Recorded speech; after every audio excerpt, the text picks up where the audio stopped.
Get him out the door and replace him with whom to do what, and to change the direction of travel in what way.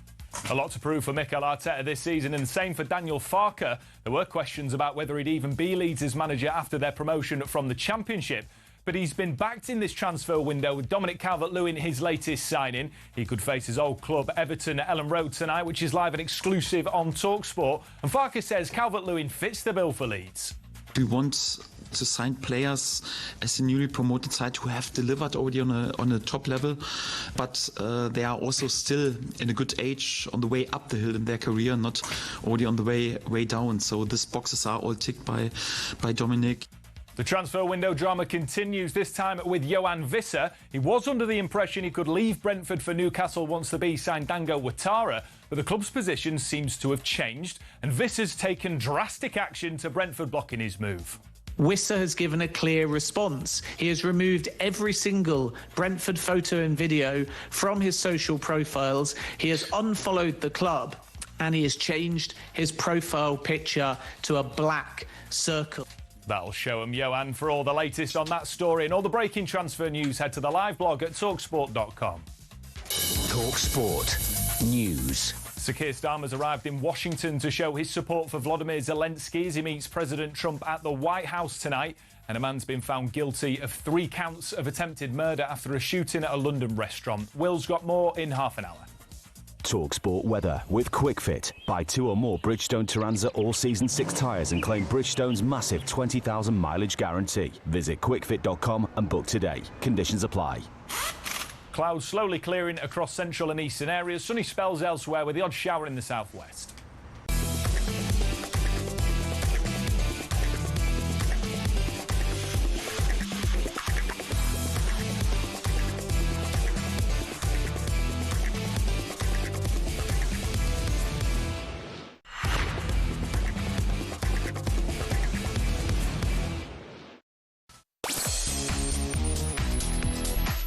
Hello, good afternoon. Welcome to Drive on talkSPORT with me, Andy Goldstein, wearing an Arsenal shirt alongside someone that's got a big grin on his face. It's Darren here, by the way. It's Darren Bent. Darren here, by the way. Darren Bent. Said that. Easy. How you doing? You right? Shut up. Go on, the Arsenal. Shut up. Right, Chico, we've got a show for you this afternoon. We'll hear from West Ham Vice Chairman Karen Brady after a bad weekend for the Hammerses. Graham Potter already on thin ice. Man United looked pretty much improved despite the opening day defeat to Arsenal. Lucky game. Amram said they showed they are good enough to beat anybody. But is he right? Benty brings us his tea time takeaways every Monday from now on. Stay tuned to find out what is noticed from a busy weekend of Premier League football, and we're building up. Of course, another live game of football tonight. Exclusive to talkSPORT, Leeds take on Everton. It's the final fixture of the Premier League weekend. All that, plus we've got Benty's EFL Corner. That means we'll talk about Ipswich letting the side down, and we'll look back on an explosive knockout from Moses Atuma. That was on Sunday. Was it on Sunday? No, it was on Saturday, wasn't it? Saturday night. Saturday. I'm just writing this. This is Drive. This is talkSPORT. You can get involved. 0371 722 3344. Also, Scorny Weaver, Alien, Ripley, Waterfield. Jack just presses any Nah, random. I actually quite like that one. I mean, it's random, but I like it. How are you anyway? My weekend was very nice before we start. I worked on Saturday. Did Premier League on Saturday. Villa Newcastle for PLP. Great company. Then did Spurs Burnley. Then did Goal Rush. Then Sunday woke up early to be at Portman Road to do Ipswich versus Southampton. 1-1. No one lost. No one lost. Nice little point. You have to be back there, see some old faces. Yeah. And then tuned in to Super Sunday. How's that shirt? Looks nice on you. I lost a bet last week. Well, it was confirmed over the weekend. It was me that stupidly texted on the WhatsApp group. Are we having this bet or what? Do you know what? It shocked me that. Well, I had to do it. I just fancied we'd win. Why? Because we're better than you. Well, No, here's the thing, mate. Here's the thing. No, are you betting us? Yes or no? Here's the Are you thing. betting us? Yes or Here's no? the thing. No, are you betting us? Yes or no? Well, on that game, no. No, but are you betting us full stop? Here's the thing. I am celebrating. You should do. I'm celebrating. Because you, for 3 years, have celebrated coming second. Yeah. So I thought, well, I'll do it the same. Exactly. Listen, we'll talk about the game in more detail from 5, right? Got ready to ship. I said to Ben this morning, just for an hour. He went, nope, whole show. And I was like, why? If Man United won, I'd have done the same. I know you would have done. He looks well. I'm not going to lie to you. Do you know what? I could easily sign for Arsenal. I look quite good in it. No, you could play for them, but you look like you could be a good fan. It fits well, right? What is this, extra large? Yeah, a bit baggy. Oh, it is a bit baggy, isn't it?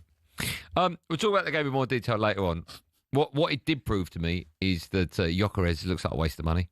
It proved to me like Mbeumo and Cunha, they look good.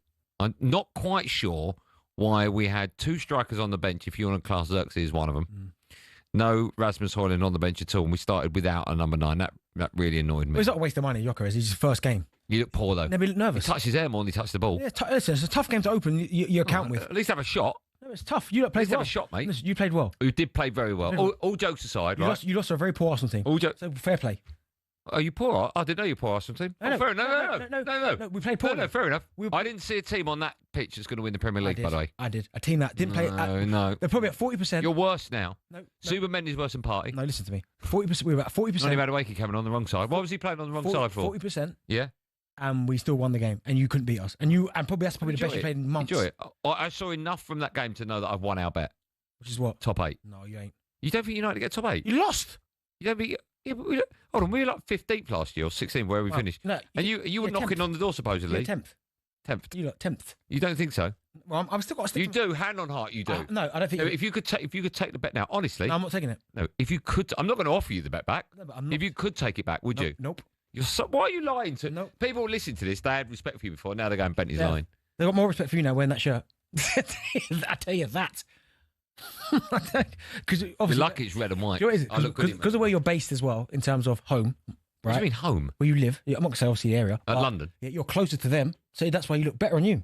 That shirt there. No, this is not my team, but it's a bet. I'll wear it. High five. All right? High five. You stick that 5 up. High five. We've got a busy show coming up. Before we move on, I just want, there's something on my chest I'd like to get off. Oh, there we go. Not this shirt. Match of the day.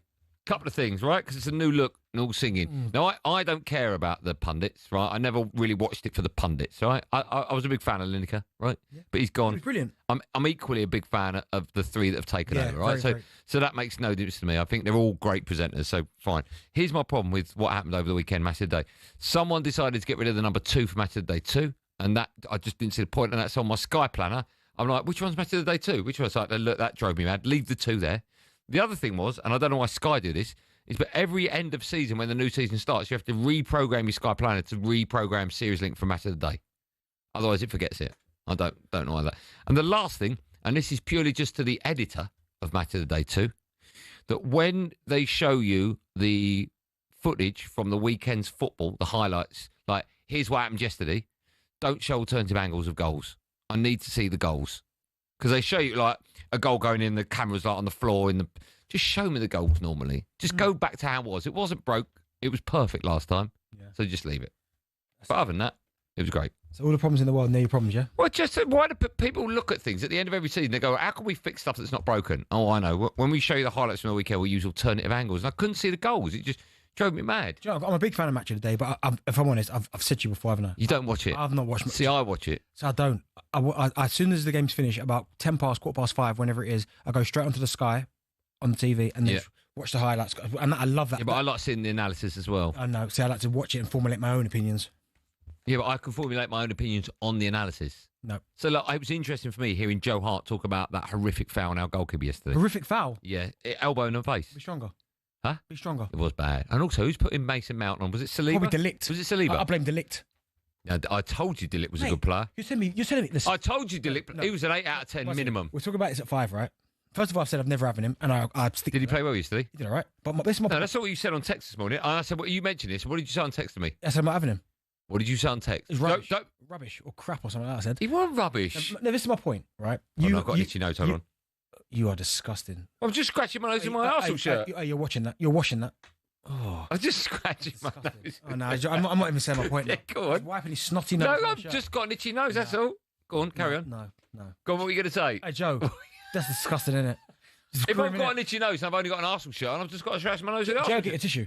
Yeah, I didn't. Have you got an itchy? Joe, listen. No, I've just got an itchy nose. Have you got a tissue or not? Should we start with the football from the weekend? Disgusting. Shall we start with it? West Ham, not a laughing matter if you're a West Ham fan. They got their season off to the worst possible start on Saturday. So, thank you. He's Graham Potter, the right man for the Hammers.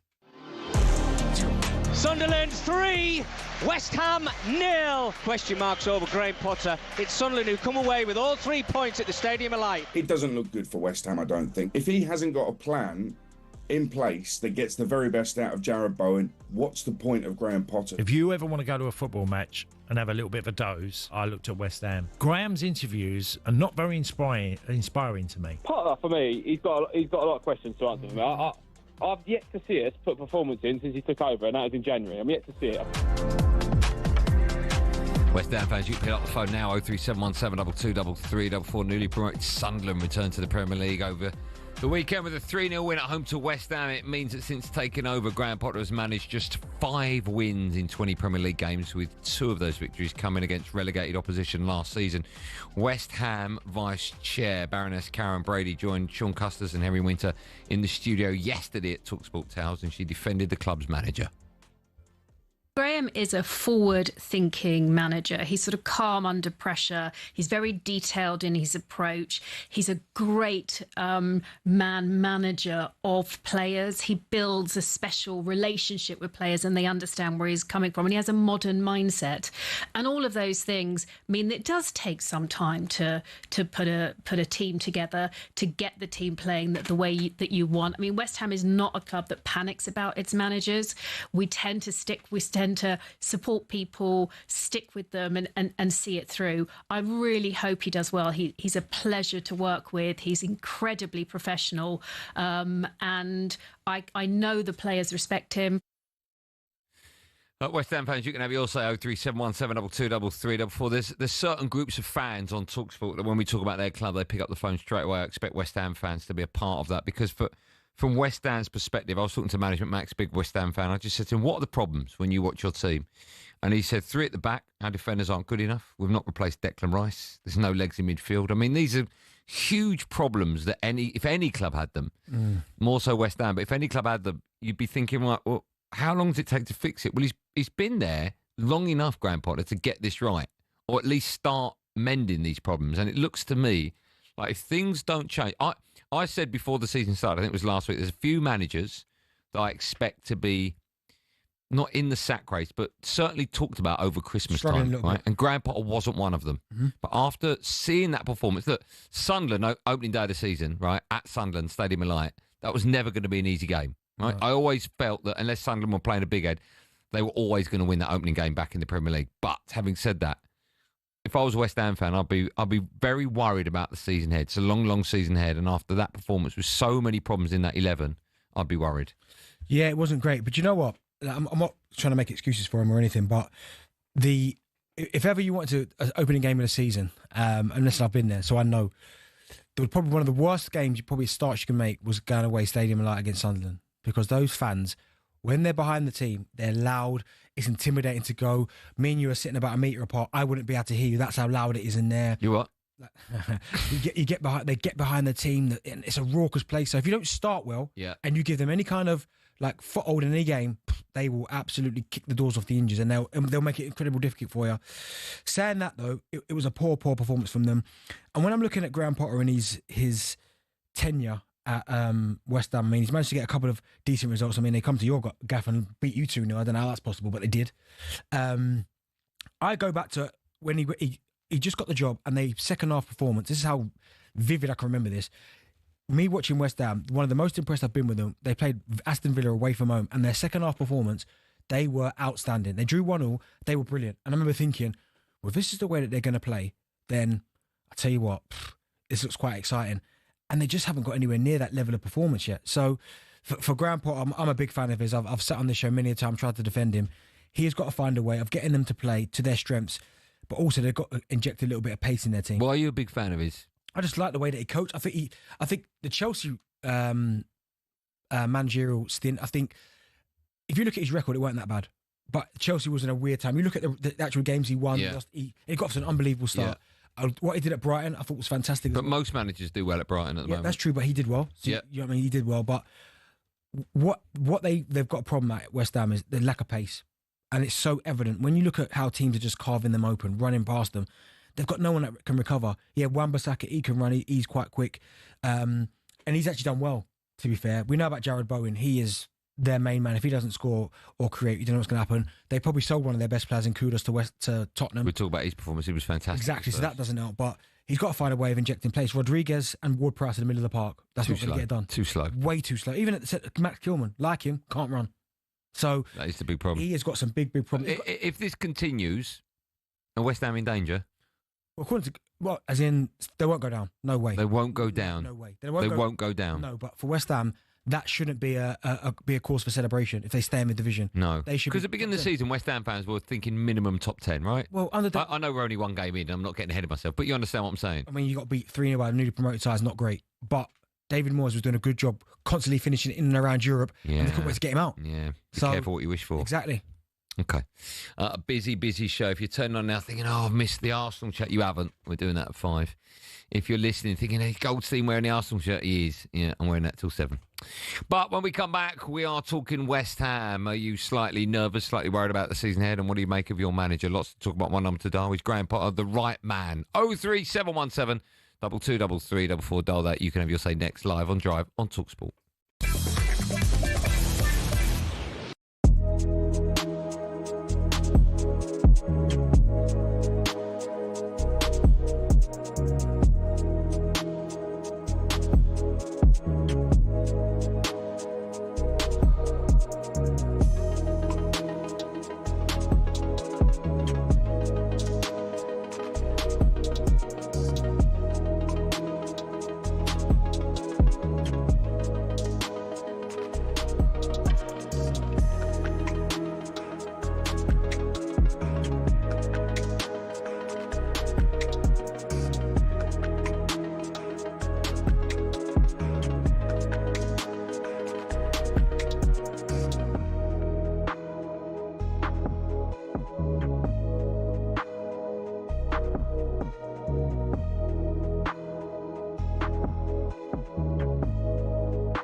phone, yeah.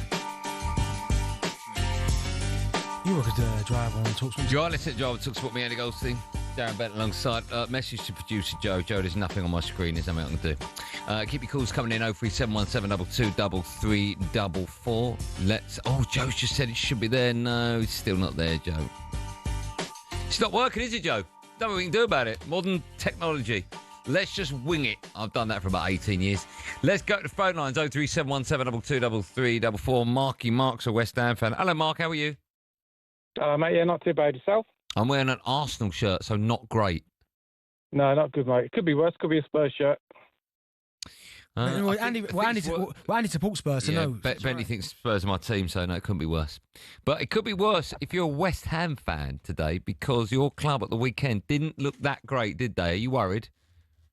I am worried because it's been coming for a long time, really. It's been year after year of bad decisions by the owners, and everybody else can see it apart from... if you're a West Ham fan, you can see it. If you're outside of the club, you can probably fall for this being about PSR and FFP, but where's the money gone? What have we spent on? We spent a load of money on players the other year, which was spent poorly. It's just bad decision after bad decision, and now it's come around and it's going to bite us on the bum. How nervous are you about the season ahead? Because we're already one game in, and what you don't want to do is just get a little bit ahead of yourself and think, oh, we're going to go down. But from what you've seen at the weekend, I don't know if you heard me and Benty highlight what we think are your problems with regards to no legs in the middle, 3 centre-halves at the back, just quite not good enough. The list for us goes on. What is maybe the top 3 things on your list that suggest you have got problems? Well, just similar, but I've no confidence in Sullivan and Brady to spend money wisely. You know, we've got Callum Wilson on a freebie. 99% of West Ham fans don't like Callum Wilson. His better days are behind him. We're rummaging around in the bargain bin for cheap players, Will Salthouse players, people that are just kind of, you know, DVD, cheapy £1 DVDs of the week. There's no planning. There's no. Do you know what? I really like Callum Wilson. I think he's good. Like when he plays, he scores goals. That's just a fact. But it is surprising because you think like they've signed Full Crew's had his injury problems. You've had Callum Wilson.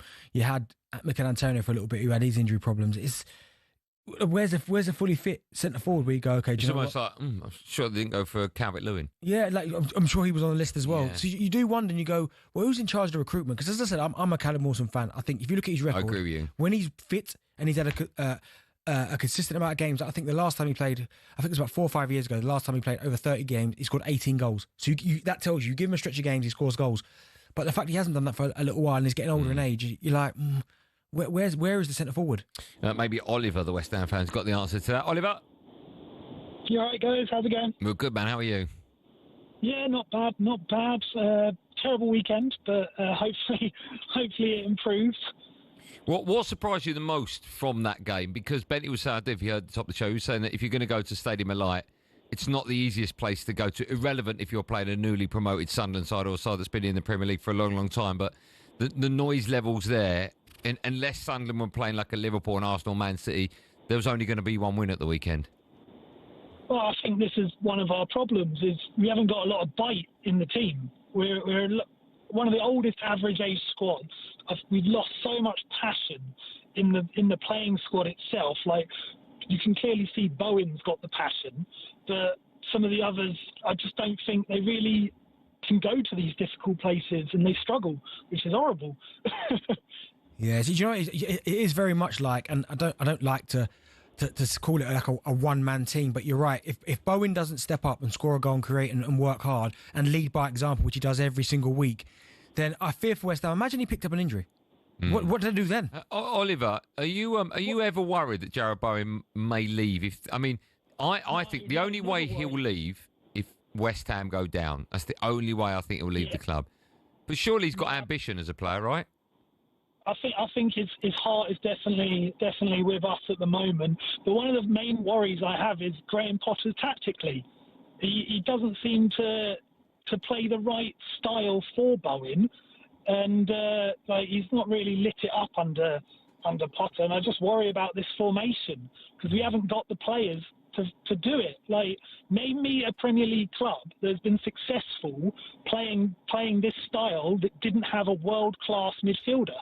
It doesn't work. I mean, I nearly gave him an example when he talked about the 3-5-2. I nearly jumped in but then I couldn't because he ended it with a world-class midfielder. Because the first name that pops to mind in this formation is Conte.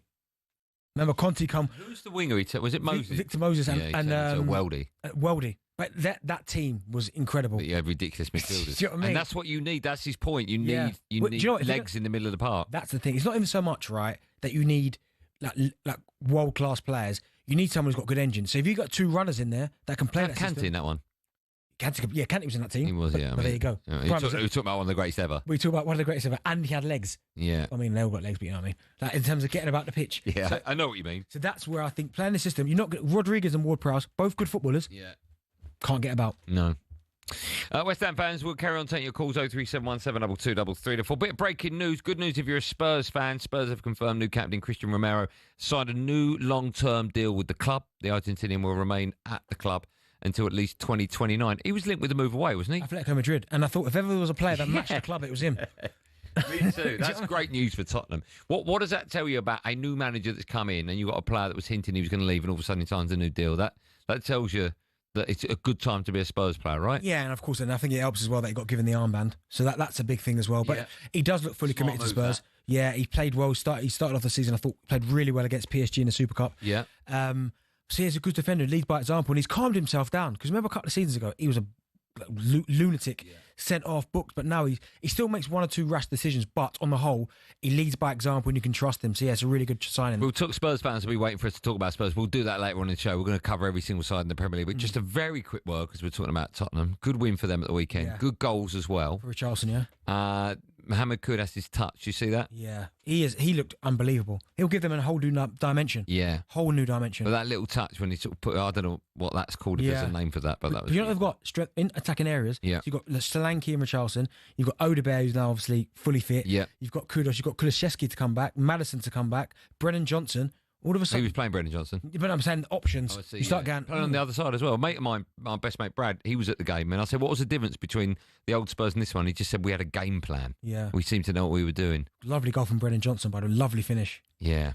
But no, yeah, we have a good result. Well played. Tottenham chat later on. We'll also talk about Man United. In fact, still to come, we'll be asking if Man United are good enough to beat anyone after losing their first game of the season. You know what he means. First, it's time for a bit of no Googling.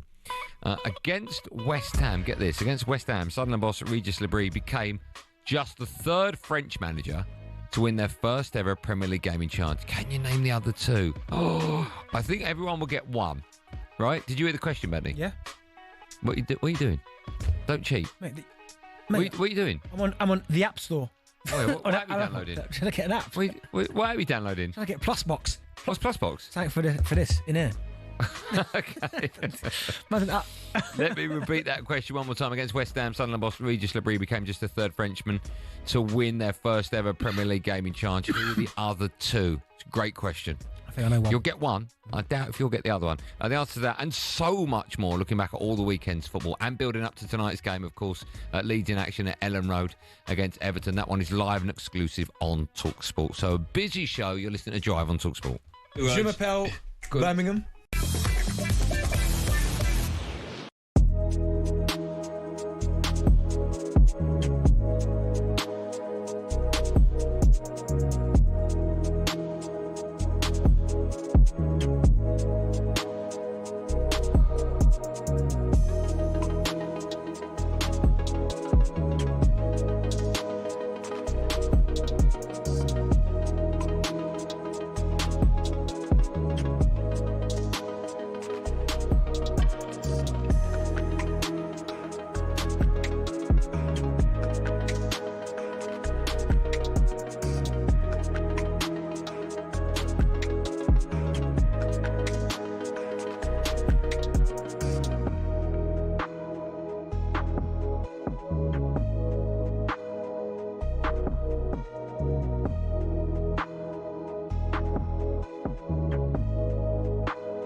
Who doesn't love the Ryder Cup, the competition that ignites and unites the greats of golf like no other? 1927 brought us the very first edition at the Worcester Country Club in Massachusetts. For the first 22 editions, when it was just British and Irish golfers versus the US, America were only beaten 3 times. But in 1979, in came Europe, and in came Seve Ballesteros, who went on to win 5 of them. Since Team Europe became a thing, the head-to-head reads Europe 13, USA 9. Europe's last away win was the miracle at Medina in 2012. America hasn't won on European soil since 1993 at the Belfry. So what about the money? The most recent Ryder Cup in Rome drew in a record 271,000 spectators and boosted the Italian economy by €262 million. The PGA of America TV deal with NBC is worth $440 million, but 2025 will be the first time ever that the US team will receive a fee for playing. Of course, in Rome, legend has it Patrick Cantley refused to wear his cap because he wasn't being paid to wear it, though he insisted it simply didn't fit. Either way, Team Europe have made it clear they're more than happy to keep playing for the thrill, joy and prestige of the Ryder Cup.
This is Drive on talkSPORT, me, Andy Goldstein.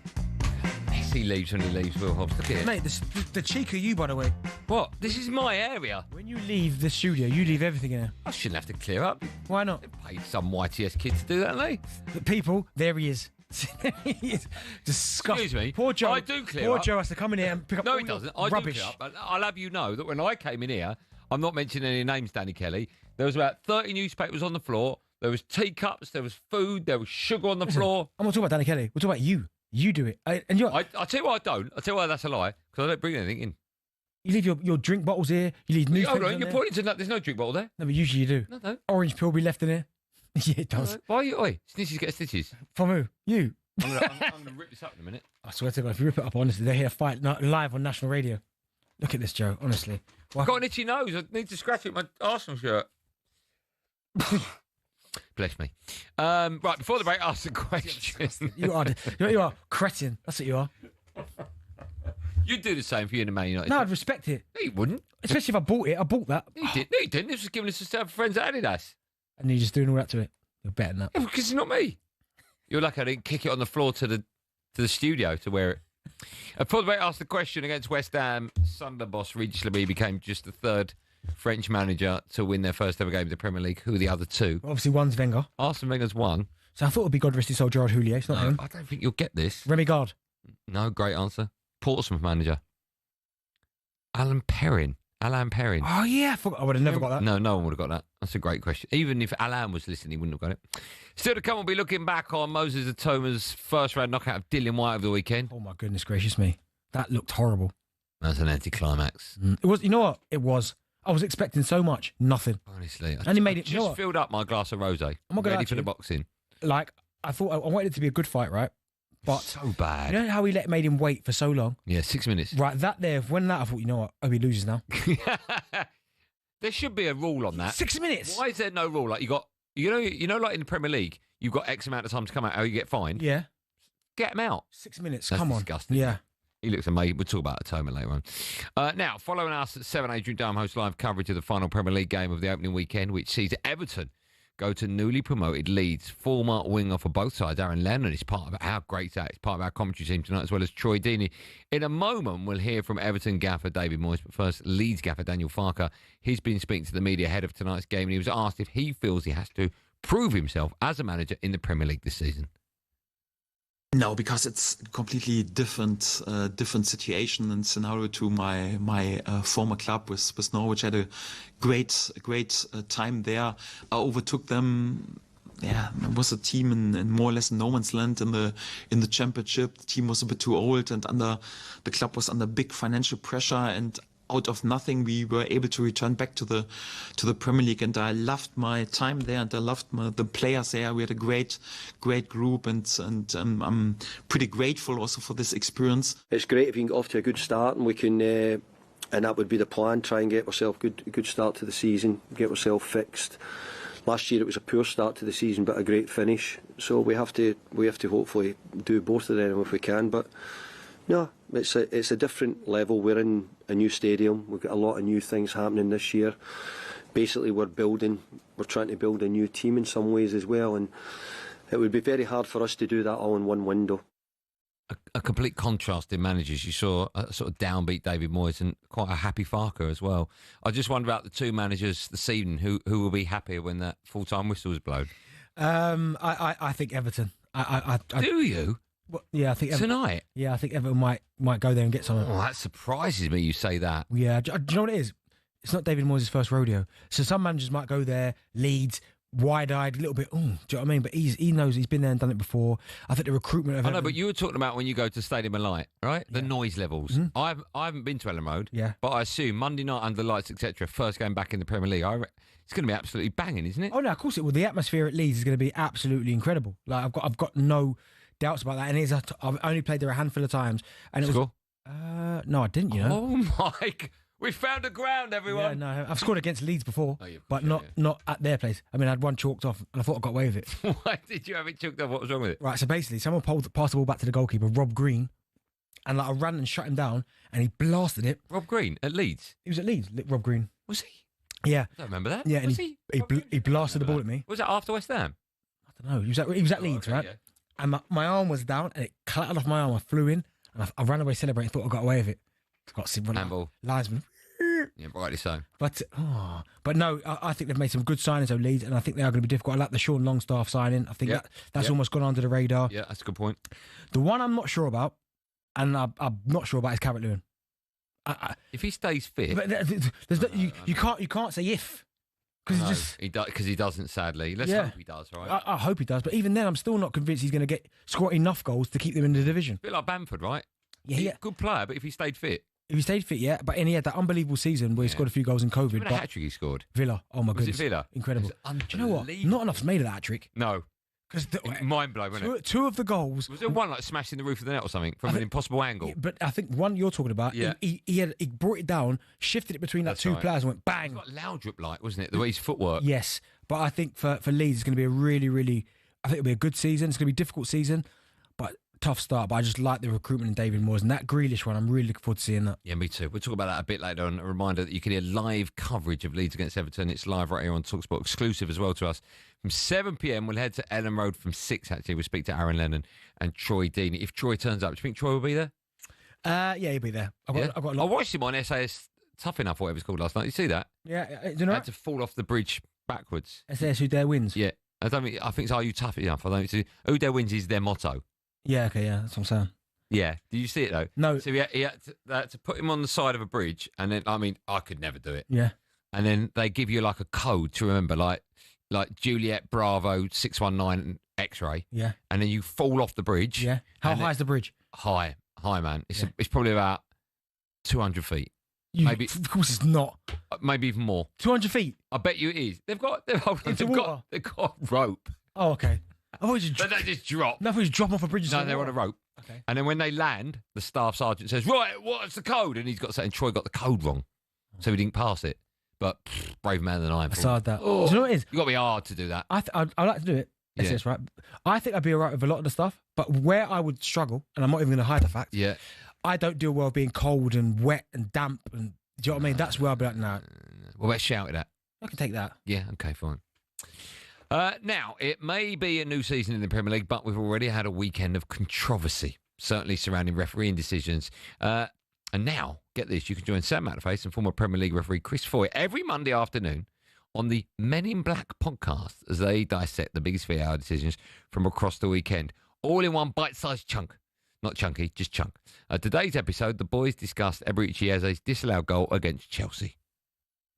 Referee missed it, but the VAR, James Bell, called him over to the monitor. Once he was alerted to the fact that Mark Gahey was within 1 metre of the rest of the Chelsea wall, he had to disallow the goal. It's not subjective. It wasn't like, was he interfering? I thought it was a really good decision, but it did cause a lot of noise, didn't it? Because it's something we don't see, and we don't see very often. The reason there was a bit of noise around it and surprised us, people didn't know the law. It was as simple as that, and the goal was quite rightly disallowed. People don't like it, but there's an acceptance now that it was the right call, so well done to the refereeing team. Come on, Chris. I like the way Sam was recording that from his hallway.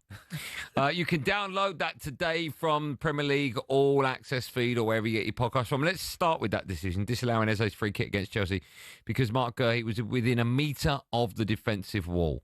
Now, everyone was going nuts about this, but we talked about it in a meeting. This is we've seen this rule before. Yeah. It wasn't as much as a surprise to us here as it seemed to be everyone else on the planet. But I was going to say, sorry, but I still look at it and go...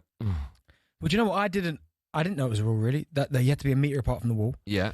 But I understand if it was just a foul, they felt he used excessive force, then okay, fair enough, he's moved the wall out the way for someone to score a free kick. But if that's the law, then you can't really argue with it.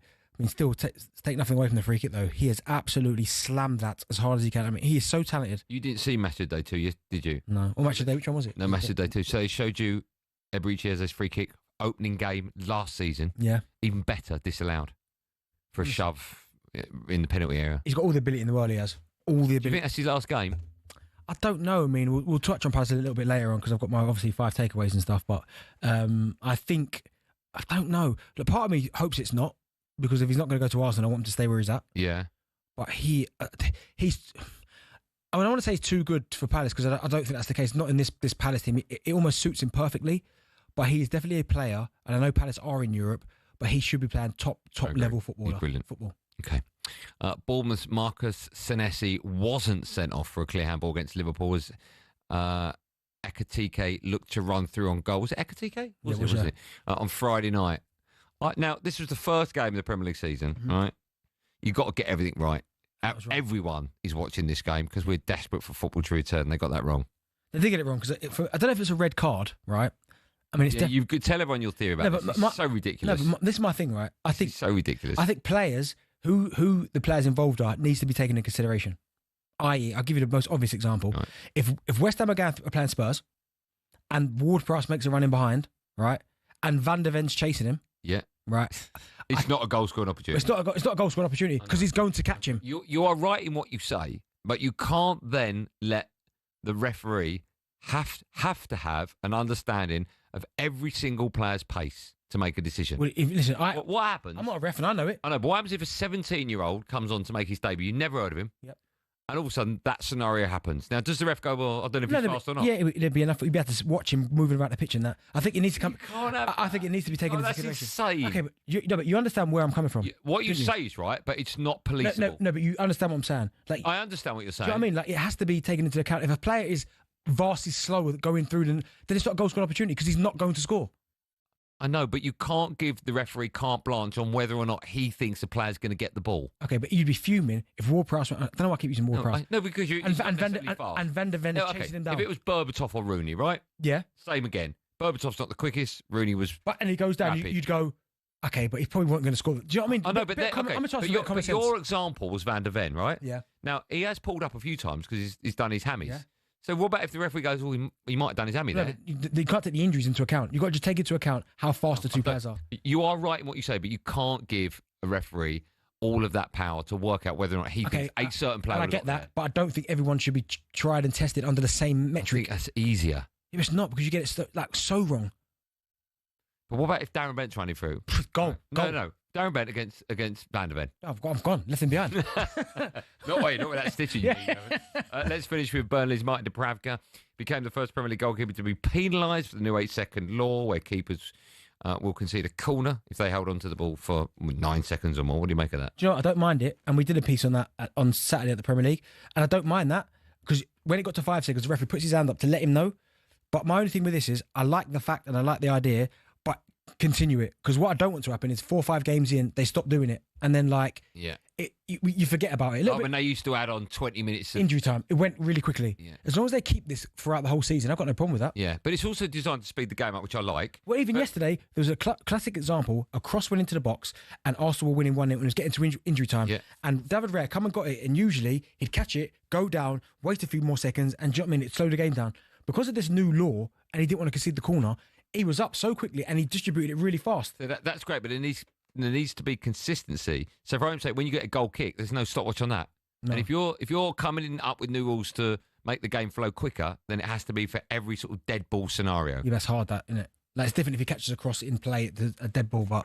No, as soon as you put the ball down, that's when the 8 seconds start. Right, oh, okay, we don't talk to me. Oh, I've still got an itchy nose. I've got this top on. There you go. Bless me. More from me and DB to Stick Feet Darren Bent right after this. Live on Drive on talkSPORT.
It's Driver talkSPORT. Me, Andy Goldstein Darren Bent here. Still to come. Benty will be bringing us his tea time takeaway. Oh, I like that. You looking forward to that? I'm looking forward to a new little feature in that. New little feature. You get more money for that? You get more money for that. Joe, I nearly lied and said it was sponsored by, but I thought, no, Joe would probably tell me off, so I thought I'd just leave it. Don't. Oh, Joe reckons he'll get a sponsorship. Just like you reckon you'll get us on that TV show, yeah, where we're getting chased. Wanted. No, Joe, there were a few rumours about the sponsorship. Louis Vuitton. Nike? I said rumours, Louis Vuitton. Yeah. Nike. Louis Vuitton? Yeah. What, are going to sponsor Benty's tea time takeaway? Apparently, that was a rumour. I don't think that's... I'm not sure that's true. Rumour, I'm just a rumour. I think it's more like Aldi. I'll take that. Yeah, I'll take that as well. Free packet of biscuits every week. Just quickly, Luis Diaz and Harry Kane were on the score sheet for Bayern Munich. They won the German Super Cup against Stuttgart over the weekend. Jadon Sancho and Diaz rejected a move to Roma as he wants to consider other options. No, do you know what I read this morning about that? Is that it's financially that terms his personals $350 a week. I saw that. Yeah, why should he? No, you're right. Why Do you know should what I he? mean? You're right. It's our fault for giving him such stupid. Do you know what I mean? And I looked at that and I thought, well, why should he? Yeah, I agree with you. Right, let's turn our attention to a bit of boxing because Moses Atoma cemented his place as major player in the heavyweight division with a first-round knockout of Dillian Whyte. It was live on talkSPORT on Saturday night. Headlining the card for the first time, Atoma needed less than 2 minutes to beat 37-year-old Dillian Whyte, and after the fight, he was joined in the ring by talkSPORT's very own Gareth A. Davis. Did you feel any nerves coming in here tonight? No. The reason why I say that is because I've been in training for maybe 12 to 14 weeks, and I've ticked every box. So if it wasn't my night to win today, it wasn't going to be my night. But I knew that I'd done everything I could to make this night my night. He's only 20. I know, it's frightening what he could achieve, by the way. Yeah. I do think, though, because they're talking about who next, and I think there are a lot of good matchups for him. I wouldn't, because I heard someone talk about Usyk. I thought, no. Why? No, not yet. He doesn't need to. I think he's going to relinquish one of his belts. Yeah, he doesn't need to. And plus, Usyk's levels. We saw Usyk against Dubois where it's frightening. You don't need that yet. No. But there's so many good boxing opponents for him right now. He could go Parker. There's about Herkovic. There's fights out there. There's fights out there you go, ooh, before you get to the big dogs. But he was so impressive. I mean, Dillian Whyte. What do you make of Dillian? You and I have spoken in the office about Dillian Whyte. It looked to me like someone who trained really hard, but the moment they got into the ring, had no belief that they could do anything. I mean, he's had a great career, Dillian Whyte. He's had some incredible highs in terms of fighting for world titles. Never quite achieved the dream, which is to win a world title, but he's been in there with the best of the best. And it was a little bit sad to see him go out like that. Let me ask you this. Could he have done better? When he got all those punches? Yeah. I see. Could he? I know the referee stopped it. I know that. I think the stoppage was right. Do you? The only reason why I say I think maybe it was right is because when he went into the corner, like the corner, I call it a turnbuckle because it's wrestling. But you know when he went into turnbuckle? What's that mean? You know that's what the ring, the ring corners, the top of the ring corners are called turnbuckles. Did you not know that? You don't watch wrestling though, do you? No, we're talking about boxing. Yeah, but still pantomime. It's still the same ring. I don't think it is. Wrestling's much bigger. But turnbuckle. People don't you never hear like he suplexes off the top turnbuckle? He what? Suplex off What's the top. that mean? Like bang. Like, but anyway, I think for when he kind of stumbled into the corner, I thought the ref's not letting him get up here because if the ref had said fight, I think the tone would have knocked him. I know he would have done, but and you're right. The referee sort of saved him from getting more behind like a Mullering. When the referee stopped it, he was totally aware of what he was going to do. He was like, what are you talking about? Oh, I'm fine. But he was still leaned up against the ropes, so I'm not quite sure if he was. But he was spectacular. He was absolutely spectacular. But it was just sad for me because Dillian, we've had him on the show. He's been fantastic for boxing. He just looked like someone who stepped in the ring, had no real belief he could win, and then when he started to throw the punches, he realised very quickly, I've got no chance. Yeah. So is there a part of you that thinks maybe he thought, I don't want to get a battering? I don't want to say that, but I've never been a boxer, so I don't know what it's like to be in those moments. Like the Dubois one, 100% he could have got up and fought against Usyk when he got up and just walked to the corner. Yeah. Like that one there, 100% I go, well, hold on. Like there was nothing wrong with it. You're fine. This one here, I'm not sure because he was slipping and sliding all across the ropes. Atoma looks good. He's been in the studio. Were you here when he came in? I think you were. It was you and Gabby. Oh, okay. Yeah. I mean, he's a monster. Yeah. He's confident. 20 years old. What were you doing at 20? Where were you, Ipswich? Just going to Charlton. Oh, yeah. About to get a cap. What? But 20, you're so young. Yeah. You don't know what you're doing at 20, do you? You're just a little baby. 20 years old. Yeah, I get that. But listen, he's special. He's a special talent. And his hands are so quick. But just quickly, sorry, Joe. I don't go to a break. I did really enjoy Nick Bullfight.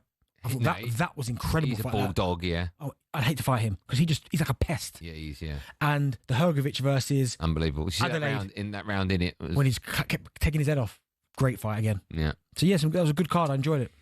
Sadly, that's all we've got time for on today's show. It's just an hour show. We do. This when the show starts. Just an hour show today. I'm going now. Oh, yeah? Where are you going to? Make sure wherever you're going, you wear that top. When we come back, we'll be talking about Man United and Arsenal. 03717223344. Can't wait for that when we come back. Just hit the button, Jack, so I can get out of here.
Cricket balls are red, baseballs are white, American footballs are brown, and tennis balls are yellow. We don't even think about it really, but the story behind the tennis ball is actually quite interesting, and even involves Sir David Attenborough. I know. Well, here's the tale.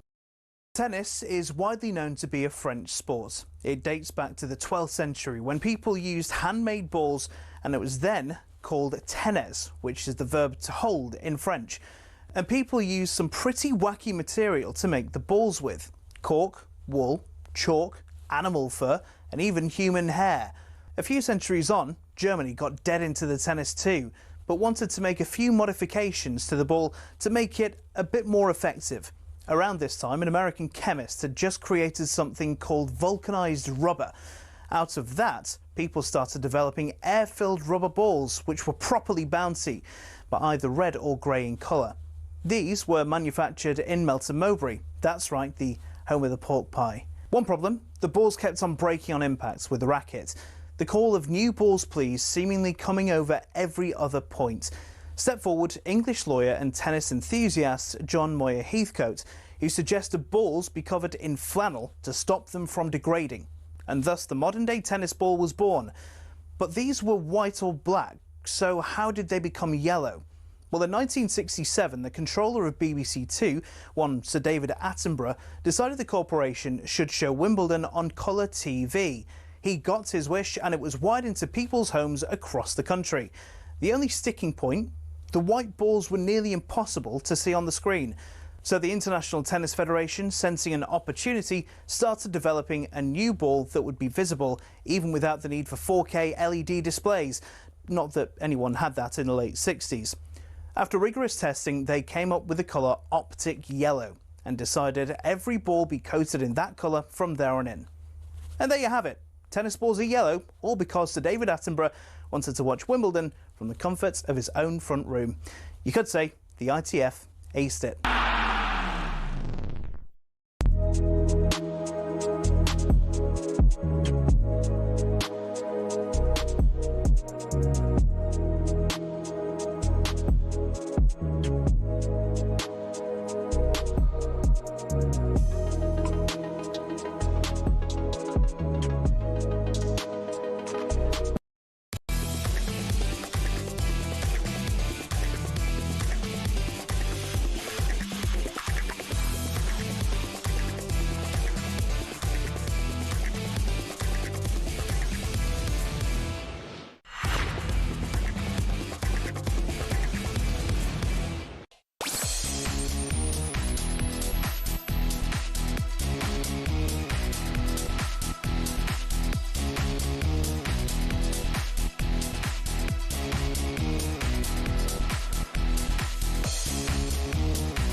listening to Drive, hour number 1 done.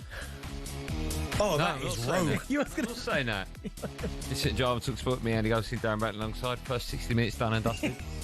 Still to come, Benty, sponsored by Audi. Benty's going to be bringing us his tea time takeaway. Have we got a jingle for that? Have we made a jingle for it? But now, can Man United really beat anyone in the world?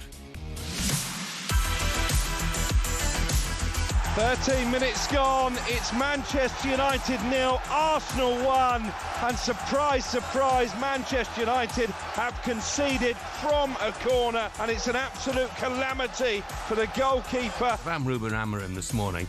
I'm banging on the doors and saying, we need a new goalkeeper. People just are going to look for the results, but I struggled a lot last season, but I'm really proud of my players. You cannot judge this Man United side against one game against Arsenal. I win in a way that probably doesn't reflect our best version of it. Is it me, or do Arsenal now just look like Stoke under Tony Pulis?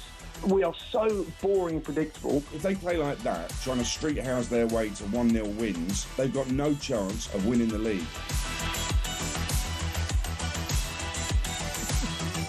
I'll take this off, Benny. No. You sure? Mate, you sure? No. Yeah? No. Sure, DB? It's up to you. Arsenal got their bid to win a first Premier League title since 2004 after a solid start with the 1-0 win at Old Trafford yesterday. But it was Man United who came in for a lot of credit for their performance as they gave debuts to new signings, including Brian Mbeumo and Matheus Cunha. Their gaffer, Ruben Amorim, spoke to talkSPORT after the game. He said that his side deserved more. We showed that we were the better team today. We played better than Arsenal. One set piece is a strange goal, but then we try everything to score a goal. Of course, we have a lot of small things that will make a difference in the future. But I think the fans, they felt a different team today, and that is a good thing. But we need to win games. Right, come on. I'm going to say what Joe has written in front of me, then we'll talk about it. He says here, Ruben Amorim also claimed after the game, and he did claim this, his side's performance yesterday proved that they can win any game in the Premier League. Do you believe that? Let's talk. Well, I think what it proved, from my perspective, right, because we joke and jest a lot, and I came into the office today and there's all Arsenal fans giving it to me with both barrels, which is 100% what I expect because I give it back, right? What it proved to me yesterday was that for the first time now when I look at Man United, I'm like, okay, things aren't as bad as they were, right? There's still areas where you think like Ugarte was no good. Casemiro did an okay job, but that's an area we need to get better. Badly. Goalkeeping, the fact that Onana was fit and he didn't play, and that to me says Ruben Amorim saying to the ball. Jose used to do it a lot. We'd drop key players as if to go, I need another player. That to me said that the manager's saying to the ball, go and get me a goalkeeper before the window shuts. I know David De Gea has been linked to us again. As well, yeah. Do you see that? No. I'll take him, blimey. But yeah, you and I have had a bet that United are going to get top 8, and I genuinely think after that performance that we look good enough to easily make top 8. I'm not getting carried away and saying we're going to do this, that, and that, because there's still a long, long way to go. But my point is, for the first, I wasn't convinced about Ruben Amorim, and I wasn't all the way up to kick off yesterday, and I just saw the desire was there. The pace was there. We had a game plan. I really, really loved the idea. And Brahmo I thought was fantastic. I think if we go, you don't think we're going to do this, but if we put Seska up top and Cunha on the left, that would be the front three with Bruno behind. I think that's how Man United are going to play. I thought De Ligt played really well. You're not a fan of his. I thought so. There was a lot of positives. I'm not getting carried away. There's still a lot of work to be done. No, getting carried away. I'm not getting carried away. I think you played well. I just thought that we're up against so-called one of the favourites to win the Premier League. And we held our own, and we were unlucky not to come away with anything from that game. I think that's fair. Okay, it's fair. My only thing with this is that first do you agree of all, with me? No. Hey, hold on. Do you agree with me? No. Do you want me to make that text or not? Anyway, I think Man United look better, yes, but this is my thing, and this is why you can't get carried away, right? Because I just said I'm not getting carried away. This is why people can't get carried away. Yes, did you play well? Yes. Did your new signings have an impact? Yes. But it's game 1 of a new Premier League season where optimism is at its most high. Now, if those players couldn't put a performance in against Arsenal at Old Trafford, at home, then there'd be something wrong with Ruben Amorim and his squad, right? Albeit saying that, that's probably the worst I've seen Arsenal play in I don't know how long, and Man United still couldn't win. So you've played well against there were Arsenal. There were decisions in the game where you think, I did think that Cunha that should have been a penalty coming from behind. Forget the decisions. You've got to talk about decisions. That's what we do for a living for 3 hours a day. Manchester United. Oh, but just today we're not going to. Manchester United could not beat a very poor Arsenal side. Arsenal didn't play well. Yeah, but why were you poor? We made you poor. No, you didn't make us poor. Look, you did not make us misplaced 10-yard passes. That's not you. That's just poor play. Yeah, but that's because Odegaard's awful at the moment. We're just him. Declan Rice had his most quiet game. Well, you've got to ask yourself why they're quiet game. I think you have to give credit to a team. I'm not giving credit to Manchester United for Arsenal players not passing the ball to each other 10 yards. Why? Because that's not you. Under pressure. That's just them. It was a poor performance from Arsenal. Saying that though, clean sheet, you walk away with 3 points. And I remember having a conversation with Aid about Arsenal's start, and I said, going to Old Trafford, tough place to go because Arsenal's record isn't great there. And Aid said, what? That's going to be a tough place to go. And Aid laughed at me for saying that Old Trafford was going to be a tough place to go. Arsenal never do well there, and I just thought the way that they showed up. Yes, Gyökeres had his most quiet game, but I think he'll get better the longer. But I think right, and we'll put calls out on this very question: 03717223344. Right? I think off the back of that game yesterday, United fans were happier than Arsenal fans with what they've seen. Not the result. Not the result. No, but they have. You think not the result. No, that's key to my argument. No, but that's part of the argument. United the result's a big part. Well, I'm a United fan. Yeah. And I'm happy with what I saw. You're an Arsenal fan. And I'm happy. You weren't happy with what you saw. Yeah, but I'm happier than you because we won. You're not happier than me. I'm happier than you. No. Because one of us has 3 points, one of us has none. No. Who was happier with what they saw? No, I'm happy with the whole result. The result's key. Yeah, of course you are. But I'm not talking about the result. I am happier. So I thought you looked poor. I thought Gyökeres looked terrible. We didn't look terrible. I thought Zubimendi is a downgrade on Thomas Partey. Maybe in a year's time he'll look better. No, but my point is, you're very happy for losing. No, I'm not. No. Well, you celebrated losing for years. You still celebrated coming second. My point is, I'm happier, even though we didn't play well. I'm more happier that we didn't play well and still managed to beat. You're not happy you didn't play well. That's just a lie. No, but I'm more happy than you because I'm not having to wear that shirt today. After 90 minutes, genuine question. I was happier than you.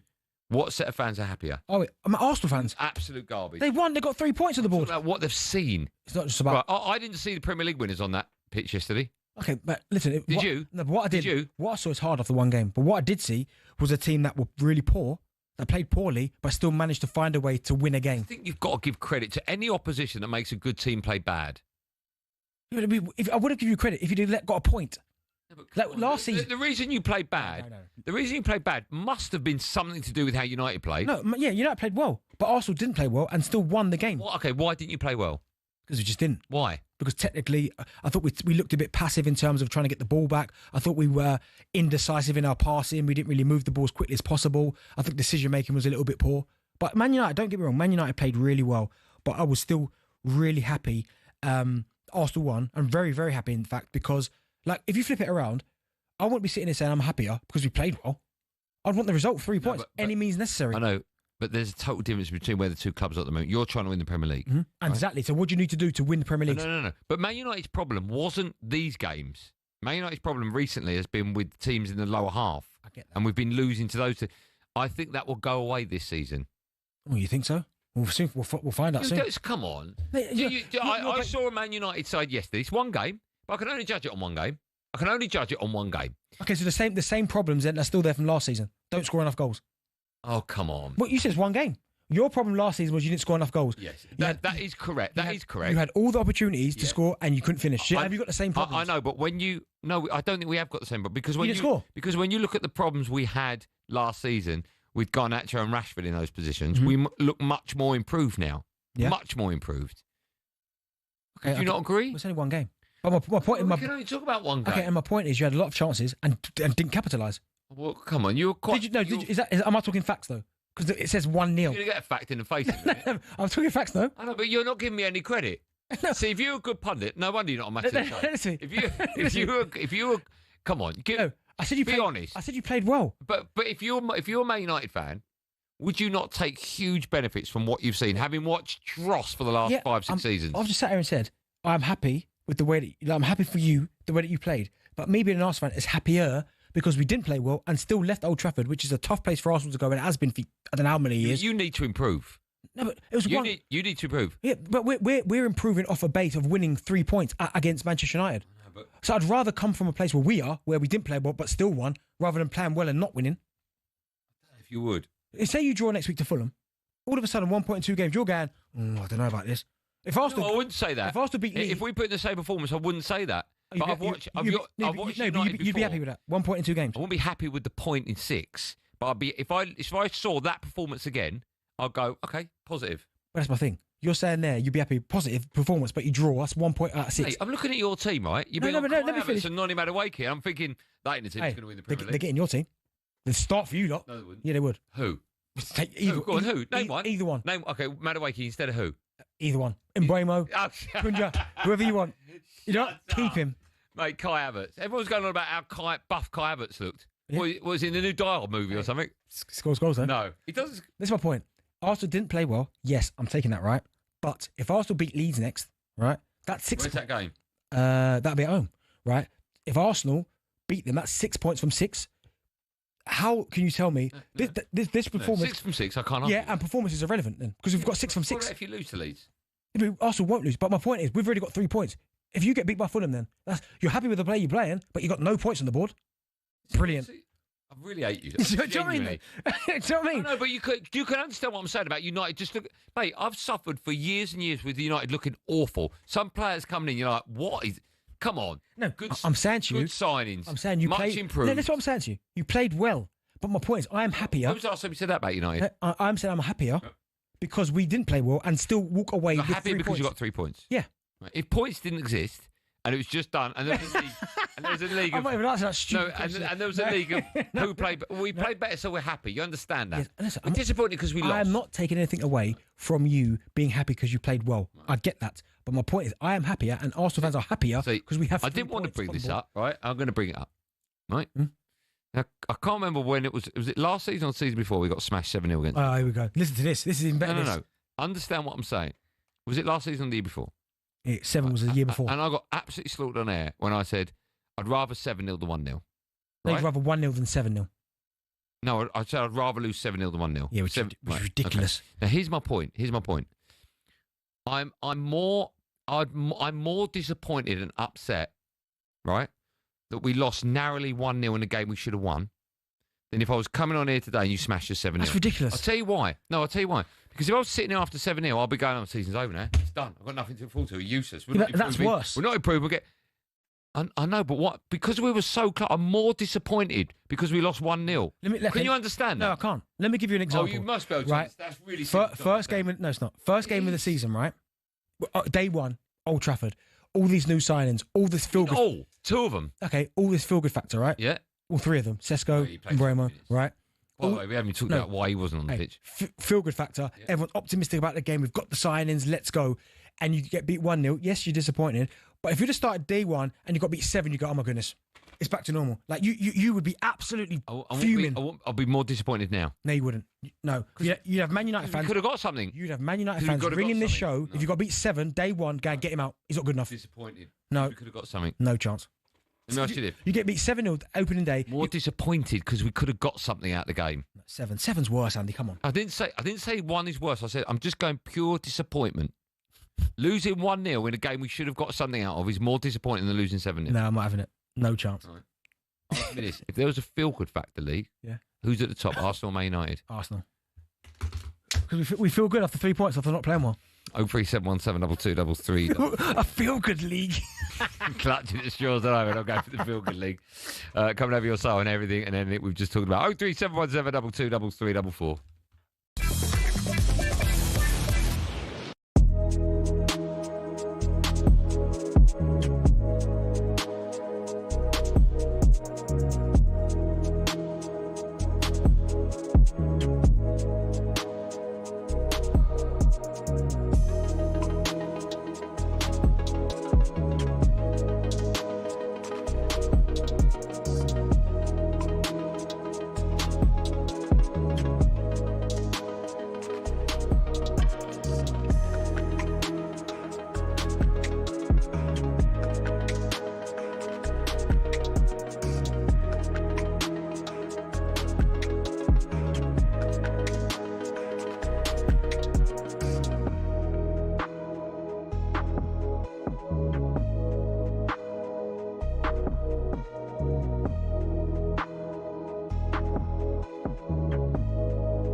You listen to Drama talkSPORT. Me, Andy Goldstein, wearing an Arsenal shirt because I lost the bet. Darren Bent alongside me. Still to come. We joined by Aaron Lennon live from Ellen Road. Ahead of Leeds against Everton. It's live on talkSPORT tonight.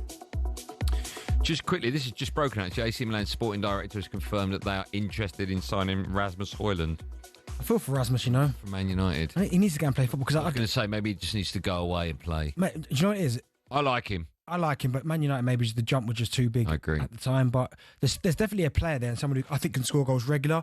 But even listen, he might have to just almost drop down a couple of levels to then go again. Do you know what I mean? Do you not think, like, because he will be second in that pecking order behind Sesko, right? Maybe third, Cunha. Because Cunha could play out there as well. Okay, I was just thinking maybe it's worth him staying at the club, learning and playing like League Cup games. And oh no, I think for him, go somewhere. Go somewhere. On loan? Loan. Okay. Don't leave. Okay. Sky high and then come back. Rico Lewis has no interest in leaving Man City. He's been linked with a move to Forest, and Arsenal boss Mikel Arteta spoke to talkSPORT following that game against Man United yesterday, admitted that their new signings aren't up to speed yet. Well, very happy with all of them.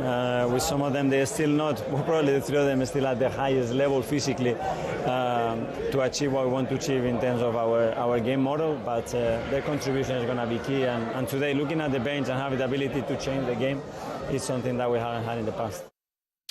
Simon's a Man United fan. What's he say live on National Radio? Hello, Simon. How are you? Not bad, guys. How are you? Good. I'm okay. I mean, sitting in an Arsenal shirt, but I think it'll be the last time I have to wear this shirt for a long time. If what I saw at the weekend. What, you think will beat us next time? Oh, I'm quite. Right, just let Simon speak. Simon, what would you like to say? A couple of things. I think Sesko looked sharper than Gyökeres. I'm glad we bought him. And I think the thing that made me smile was there was a heat map and an article that basically said Gyökeres touched his hair more than he had touches of the ball in the box. Which, if it's true, that's great. But I think United looked, as you said, Andy, looked sharper than we did last season. Yeah, I mean, Gyökeres is a bit unfair. It's only one game. Do you know what I mean? Like he looked sharp. Yeah, no, he didn't look bad. He just didn't do anything. So I think it's opening game. To judge him 10 games in, I'm more than confident that he'll score goals. But the heat map of him touching his hair shouldn't be making Man United fans happy. Where's your performance at? That shouldn't even be a thing. Richard's an Arsenal fan. Hi, Richard. Hello. How are you doing, guys? Hey, Richard, I'm great, mate. How you doing? Richard, I'm okay. How are you? All right, thanks. I'm all right, thanks. Yeah, just talking about the game. Obviously being our fan, I'm very happy that we won the game. We didn't play very well, Man United played better, but sometimes that happens in life. You can play poorly and still win. So I'm very happy about that, and also Victor Gyökeres. It's going to take him time to settle in. In Burma and Cunha it won't, because they've already got Premier League experience and they're very good goal scorers. But I do remember, and please don't misunderstand what I'm going to say, but even the greats sometimes, and I'm not saying it could be like them, but Dennis Bergkamp, I remember in 1995, he took 7 or 8 games to score and scored 2 goals against Southampton. Thierry Henry in 1999, he had the same, this very easy chance, because there's lots of pressure on these guys. So I do think, he will do well. He's never going to score 40 or 50 goals. That's not going to happen, Do you know, Richard? Sorry to interrupt you, but even Drogba at Chelsea took a while to get going. Are you comparing him to Drogba? No, but you didn't know Drogba was going to be Drogba until he turned into Drogba. No, but you compared him to Drogba. No, but what I'm saying is, at the start, no one knew. Don't get me wrong. Drogba turned into an absolute all-time great. Yeah. But at first, it took him a while to get up to speed. Jason's up next. Man United fan. Hi, Jace. Hi, mate. You all right? Yeah, I'm okay. How are you today? I'm good, mate. I totally agree with what you're saying. I was over the moon with that yesterday. I think we played great. What you got to realise, Darren, mate, is we've been watching United for years and they've been doing nothing. Manager after manager after manager. Yesterday, we looked good.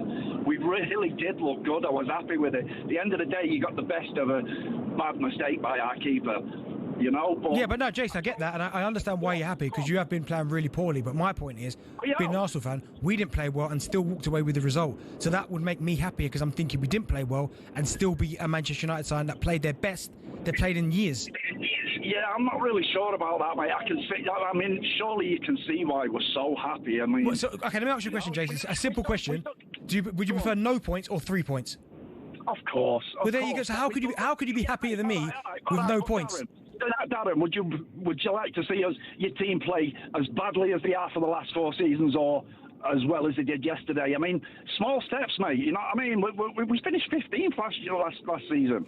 You know, we looked fantastic. If we get that midfielder in, mate, I'm not even bothered about a keeper, to be honest. I'd put Tom Eaton in, I really would.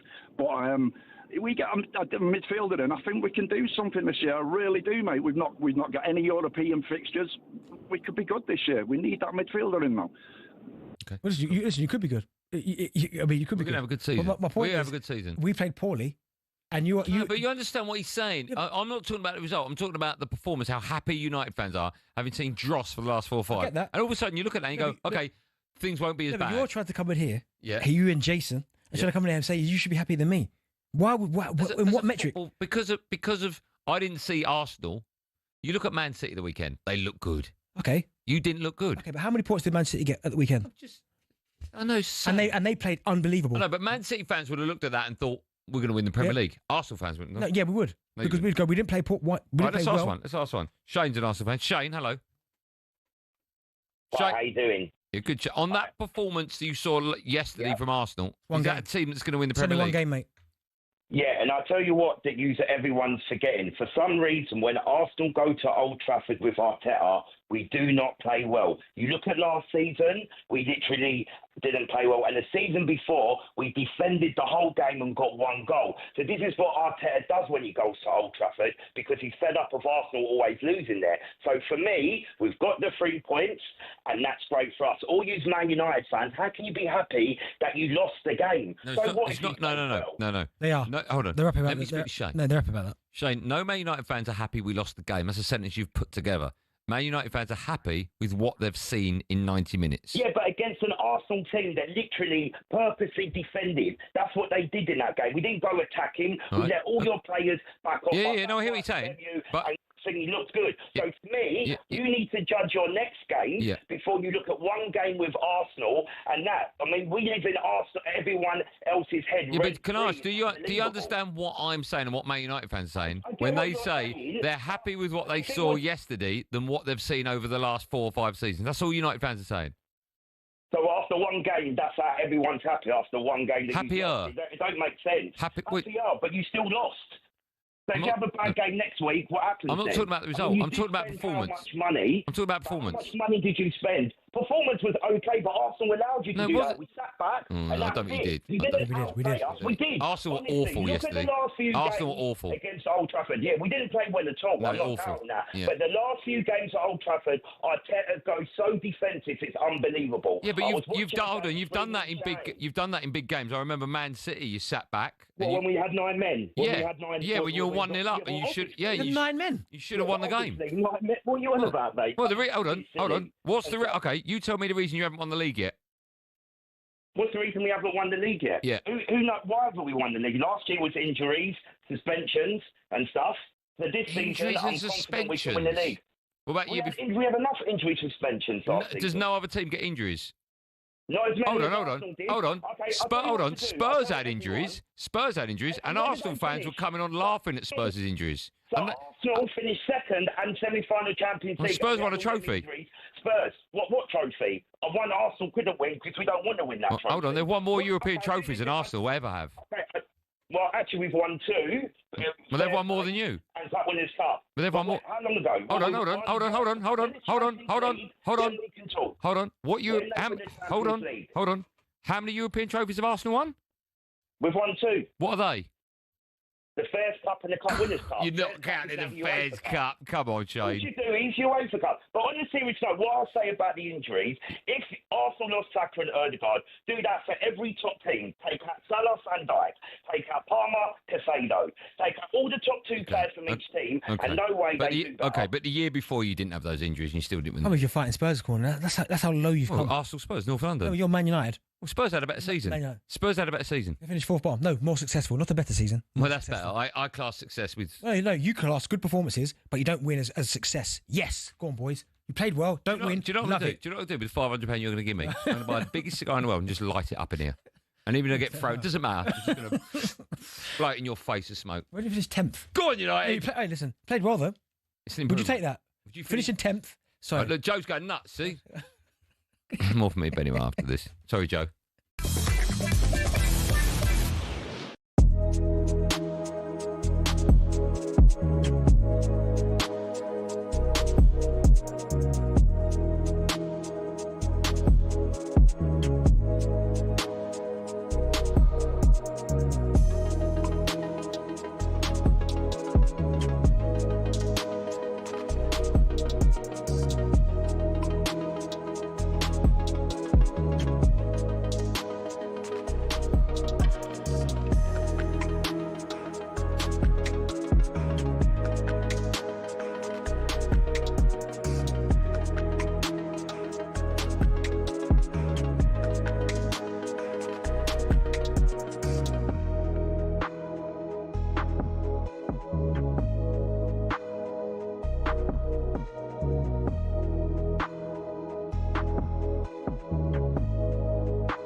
Who doesn't love the Ryder Cup, the competition that ignites and unites the greats of golf like no other? 1927 brought us the very first edition at the Worcester Country Club in Massachusetts. For the first 22 editions, when it was just British and Irish golfers versus the US, America were only beaten 3 times. But in 1979, in came Europe, and in came Seve Ballesteros, who went on to win 5 of them. Since Team Europe became a thing, the head-to-head reads Europe 13, USA 9. Europe's last away win was the miracle at Medina in 2012. America hasn't won on European soil since 1993 at the Belfry. So what about the money? The most recent Ryder Cup in Rome drew in a record 271,000 spectators and boosted the Italian economy by €262 million. The PGA of America TV deal with NBC is worth $440 million, but 2025 will be the first time ever that the US team will receive a fee for playing. Of course, in Rome, legend has it Patrick Cantley refused to wear his cap because he wasn't being paid to wear it, though he insisted it simply didn't fit.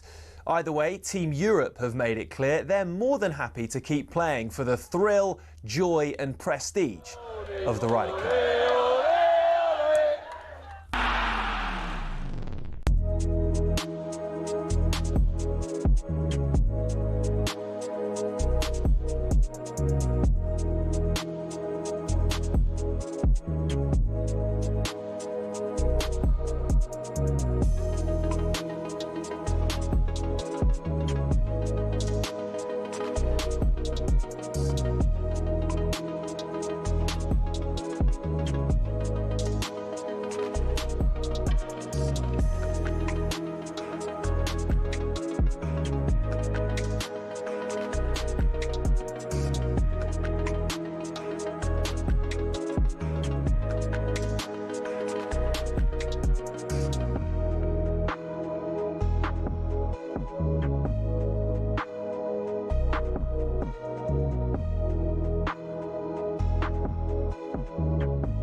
a banging tune, isn't it, DB?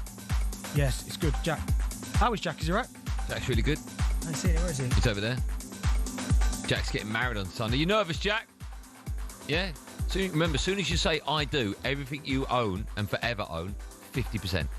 Gone. She's richer than you. Oh, my. So you're getting half of her money. Good boy, Jack. Well done. It's your drive on talkSPORT with me, Andy Goldstein Darren Bent. Still to come, we'll be having some fun with the best of talkSPORT. Although my next line leads me to believe we're not going to have fun now, because it says still to come and have fun with the best of... But now it's time for this.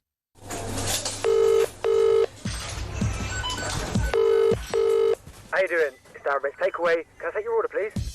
Get my hands, marinate all up in the thing. I like my medium well. Ginger beer. Oil over it. Get my brush thing, get the oil over it. It better be Heinz. If it's not Heinz, honestly, I'll lose it. I'm Darren Bent, and this is my tea time takeaway. Right, Jack, I need that one. I need that one more time, Jack. Sorry, Joe, sorry. Right. That was... If Billy's done that is... Sorry, someone needs to explain to me what the connection is between Benty's tea time takeaway and an answer phone message. Jack, one more time, please. You're phoning a takeaway. But when you phone a takeaway, you never get an answer phone message. Hello, can I help you? Ginger beer, oil. And the other stuff you put on it. Yes, this is our brand new feature, Darren Bent's Tea Time Takeaway, where every Monday, Premier League 100 Club member Darren Bent will be giving us his 5 key takeaways from the weekend's Premier League action. More homework for you to do. I did it this morning. Did you? Mm-hmm. Okay. Well, you're not playing paddle at the moment. You've got loads of spare time. Right, Edison, one stitched out. Back on that court, boy. You got one stitch left? One stitch left. How many do they take out? 2. Sorry, why are they taking 50% of the stitches out? No, because the last one apparently wasn't ready to come out. But now it has to come. One stitch wasn't ready? No, but it's ready to go now. Because I can walk upstairs, I can go downstairs now. Oh, well, I can do that. I've been doing that for years. Paddle, it soon come. Mate, give it time to breathe. Yeah, it's going to breathe. No. Nah, give paddle a rest for a bit. No, I am for a week. Oh, fine, okay. You got a week off after the stitch comes out. Yeah, I don't know about that. Yeah, you need time. Need time your age. Right, Benty, what are you serving up for us this week? Right, so... Hold on. Oh, fine. I thought it was more sound effects. Yeah, go on. What are you serving up this week? Right, so I'm going to go in order, top 5. Right, so first of all... Number 1. Yeah. Number 1, I've gone to Johnny Reinders, The Real Deal. I thought... I've done it. I've watched him a lot. Yeah. I've covered the Netherlands a fair few times, and he's always been incredible.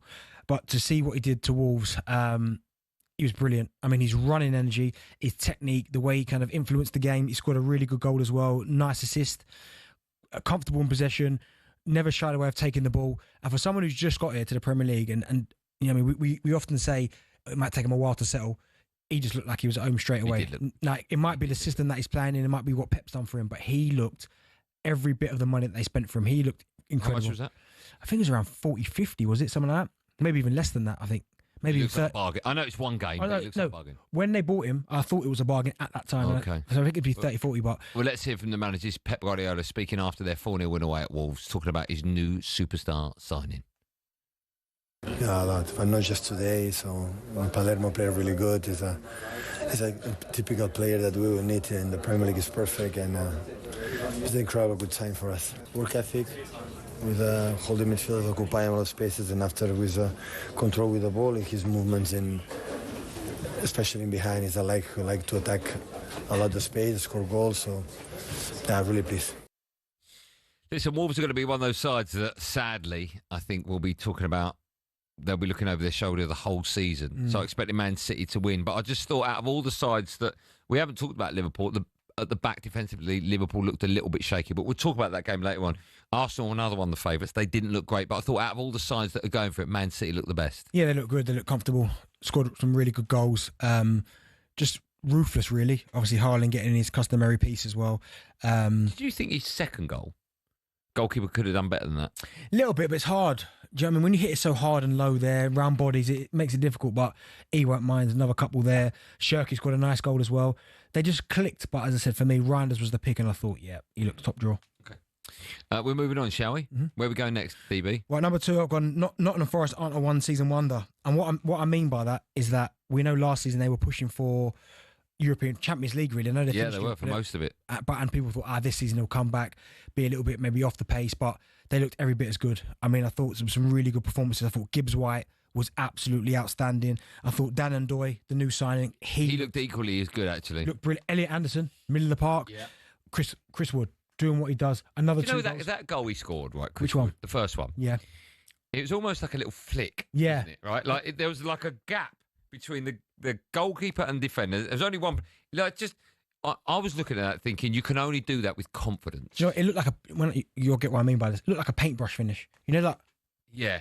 the way he stroked it in. Beautiful description. Yeah, the way he just. That's the only place he could. Didn't hit it hard. Nope, just left it in there. Really nice finish. Really nice. So I look at them, and even with the signings they've made, Amari Hutchinson, who I know really well from Ipswich, bringing him in, James McAtee from Manchester City, the recruitment's been really good signing. So I think this season, anyone who thought maybe Forest might finish mid-table, I looked at them and thought, do you know what? They are going to be pushing for top 6, top 5 again this season. So yeah, I do. That'd be amazing. I really do. So yeah, let's hear from the Forest gaffer, Nuno Espirito Santo, who was speaking after his side's win over Brentford, and of course he was delighted with that performance. The way we started the game was amazing. I think we really played good, dominant, control, good combination. The goal of Chris in the first 5-6 minutes settled down the team, the energy of the stadium. Everybody seemed to really start going. And after that, I think good combinations and beautiful goals. More than anything, I think the way we control, with the exception a little bit before the second goal that Brentford has a good movement and a good chance, we didn't allow too many things to them, which was really positive. Just a quick word about their opponents before we move on. Brentford, they've lost a lot of key players. They've lost their manager as well, which is probably the biggest loss for them. Vissa's like, I'm not playing. Yeah. Are you worried for them this season? Yeah, I mean, Taro coming in from Bournemouth will make a difference, I think. But you have to worry. It's all first. But I worry for them because we look at the pieces they've lost and the manager they've lost. But I look at Brentford as a club, and they don't look like they're panicking to me. So I think they'll be all right, but it's going to be a tough season for them. Okay, let's move on. You've picked Chelsea and Palace to look at next. So Chelsea Palace. No, I've gone Chelsea. I've gone Palace. So yeah, but that game I meant. Yeah, no, I've just gone Crystal Palace. Have a really good team, good structure, but they can't afford to lose Eze and Mark Gahey. That was a big takeaway. When you look at their performance, how influential they are to that Palace team, I think it will be a travesty if they go. If they both go, then Palace. I know Glasner's a good manager, but these are two pieces. Really good manager.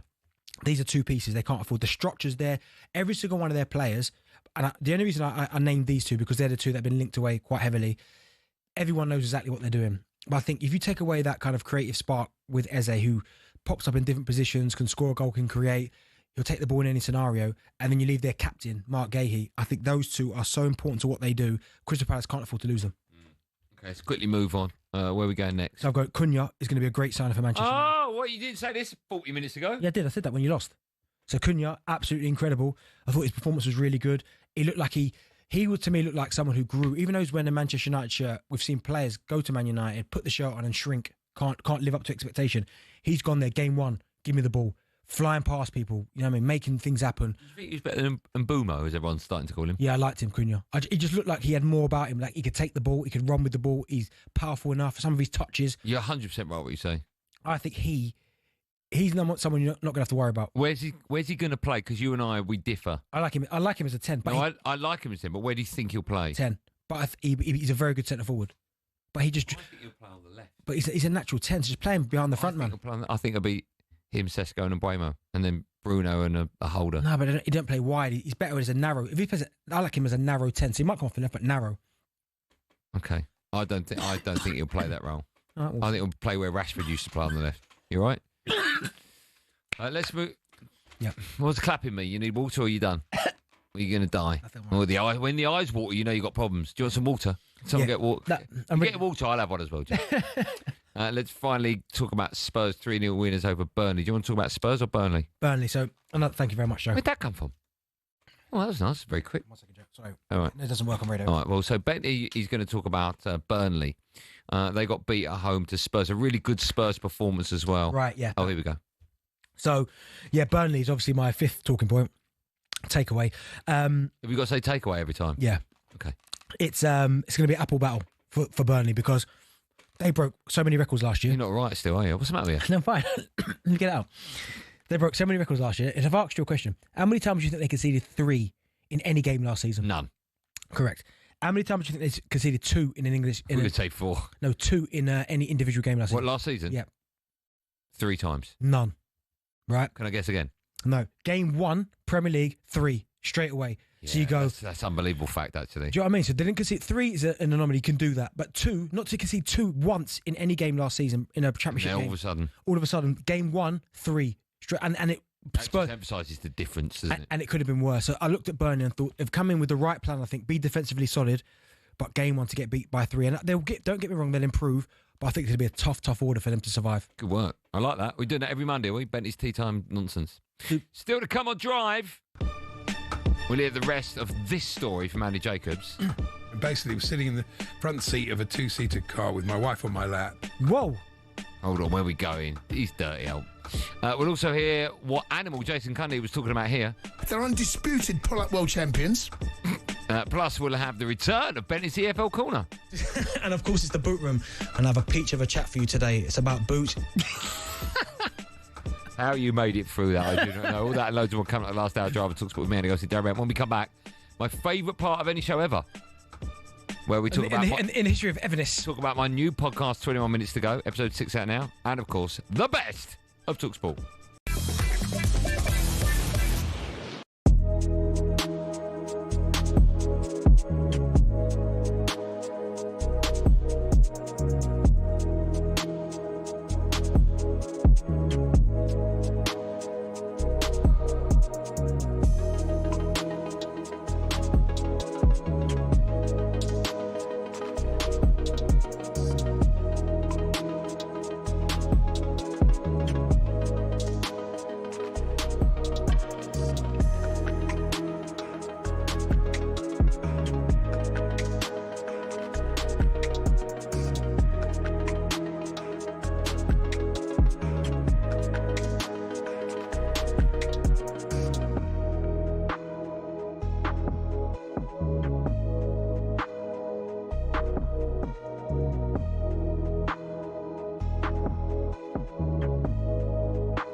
Driver talkSPORT, me, Andy Goldstein Bent is here. Everyone's still to come. We'll be joined by Aaron Lennon live from Ellen Road out of Leeds against Everton. Live.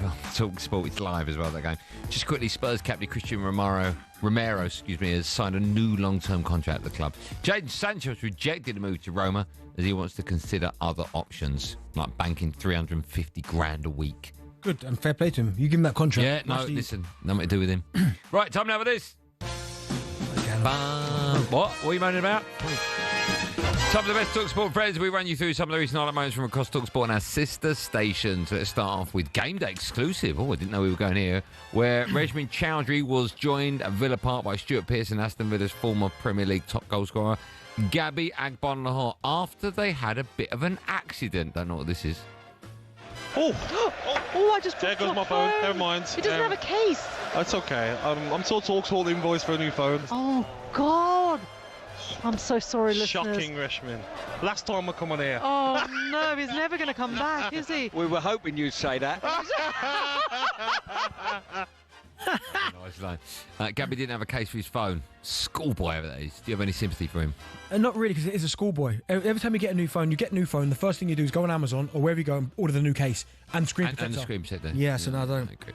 What's the most valuable possession of someone else's you've broken? Good question. I think my cousin's chain. I think a nice chain he had, and I broke it by accident. What, like a chain around your neck? Yeah, nice chain. It wasn't so much how much it cost. It was just valuable to him in terms of who gave it to him. Who gave it to him? I don't know, but he said it was valuable, and my little boy pulled it off. Who's the clumsiest person you know? Clumsiest person I know would probably be... Oh, did I tell you what I did at the weekend? What?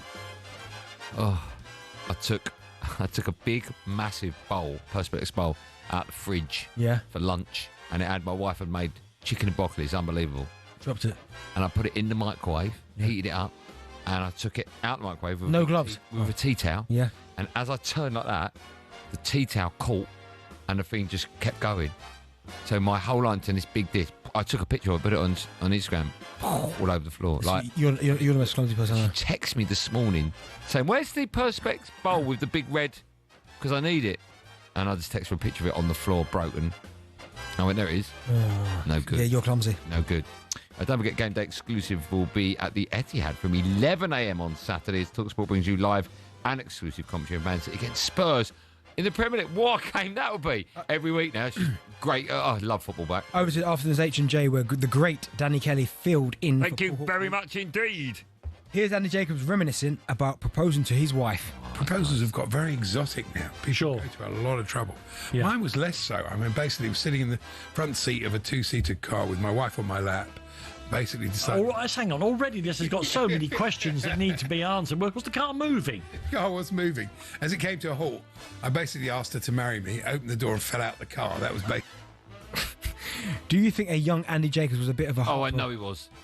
I've seen pictures of him. He was a looker. Was he? Yeah. He looked a bit like and this is true, a young Larry David. Okay, so nice. Big, like Art Garfunkel. Like that big curly frizz. How did you propose to Mrs. G? Well, my time was kind of... I had about 3 minutes left. No. We were in a pub. No, we weren't in a pub. We were in a bar in a hotel. We went away for the weekend. And I knew I was going to ask her, but I just hadn't got round to it. And I was working for Soccer AM at the time, and I told Helen Chamberlain that I was going to pop the question this weekend. And Helen just texted me saying, if you don't ask her in the next 10 minutes, I'm just going to phone her up. And then I turned to her. Oh, nice. If anyone listening is considering proposing to their other half, what's your advice? Don't do it. I knew you were going to say that. Don't do it. Stay single. It's cheaper. That's it, really. You just get you. Imagine that, Benny. You had like a penthouse flat, all the car you wanted, go out whenever you want, and everything you buy is a quarter of the price you're paying now. I go on holiday, I'm buying 4 seats. 4 seats! And Danny and Andy will be back together at the same time of 1 p.m. on Wednesday. Split expensive plane ticket. Right, let's finish with a clip from our brand new podcast. 21 minutes to go. This is mine. Every week, me and Cundy get together for a no-holds-barred, adults only, there's swearing in it show that lasts exactly 21 minutes. Not a second more. Here's the fun boy dishing out some fun facts about sloths. They're 3 times stronger. Yeah. They're undisputed pull-up world champions, apparently. Amazing They are. sloth. For the moment Maybe they're born, sloth news every week. Sloths can lift their entire body weight. They come out of the womb, wherever they come out, and they can lift themselves up with one arm. They used to be sloths. The size of elephants. It's the size of elephants. Can I just say, right, that this is episode 6, and in this episode we start introducing old talkSPORT stories. So there's one in this episode of someone that you know very well. I can't say it because his name's split, but it's very funny. And in a couple of weeks' time, we're doing Schmelt's herring. Yeah. So download 21 minutes to go. How many pull-ups can you do? That's a good question. I don't know about now, but I used to be back in the day, anywhere between 20 and 30. Do you remember Dell? Dell the back had a bet with me that he could do 20, he couldn't do it. If every animal was the size of an elephant, which would be the strongest and scariest? Imagine a snake the size of an elephant. How'd you get away from that? Why have you got a snake? Because just a snake the size of an elephant. Think about that. Wrap round and kill you. Can't get away from that. What about a lion? What do you think King of the Jungle is? King of the Jungle. Toughest animal on the planet. I mean, a lion's up there, but I think elephant's in there. Rhino? Yeah. Could Rhino smash an elephant? You'd think that the claw off his nose would just... Claw off his nose? Not the claw, but the hook thing on his nose. What are you going for? Toughest animal in the world? Lion. Are you? Yeah. I don't know. I think a rhino could do it. Elephant? I think rhino's your man. Hippo? I think rhino's your man. Or about the big ape, the silverback. Oh, I want to fight them. Yeah, I don't want to fight them. You can find 21 Minutes to Go wherever you get your podcast from. A new episode drops every Monday. Make sure you download it. 21 Minutes to Go. It's brilliant. And, of course, make sure you have the talkSPORT app where you can swipe between talkSPORT and talkSPORT 2 and all the other sister stations so you never miss a moment. When we come back, we're building up to live and exclusive commentary right here on talkSPORT. Of course, Leeds United get their Premier League campaign underway tonight. You can hear it right here on talkSPORT. They take on a Jack Grealish side in Everton. We'll talk about that. And we'll have team news when we come back.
Cricket balls are red, baseballs are white, American footballs are brown, and tennis balls are yellow. We don't even think about it really, but the story behind the tennis ball is actually quite interesting, and even involves Sir David Attenborough. I know. Well, here's the tale. Tennis is widely known to be a French sport. It dates back to the 12th century when people used handmade balls and it was then called tennis, which is the verb to hold in French. And people used some pretty wacky material to make the balls with: cork, wool, chalk, animal fur, and even human hair. A few centuries on, Germany got dead into the tennis too, but wanted to make a few modifications to the ball to make it a bit more effective. Around this time, an American chemist had just created something called vulcanized rubber. Out of that, people started developing air-filled rubber balls, which were properly bouncy, but either red or grey in colour. These were manufactured in Melton Mowbray. That's right, the home of the pork pie. One problem, the balls kept on breaking on impacts with the racket. The call of "new balls please" seemingly coming over every other point. Step forward English lawyer and tennis enthusiast John Moyer Heathcote, who suggested balls be covered in flannel to stop them from degrading. And thus the modern-day tennis ball was born. But these were white or black, so how did they become yellow? Well, in 1967, the controller of BBC Two, one Sir David Attenborough, decided the corporation should show Wimbledon on colour TV. He got his wish, and it was wide into people's homes across the country. The only sticking point, the white balls were nearly impossible to see on the screen. So the International Tennis Federation, sensing an opportunity, started developing a new ball that would be visible even without the need for 4K LED displays. Not that anyone had that in the late 60s. After rigorous testing, they came up with the colour optic yellow and decided every ball be coated in that colour from there on in. And there you have it. Tennis balls are yellow, all because Sir David Attenborough wanted to watch Wimbledon from the comforts of his own front room. You could say the ITF aced it.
Welcome back to the last hour of Andy Goldstein's Drive Time show with friends.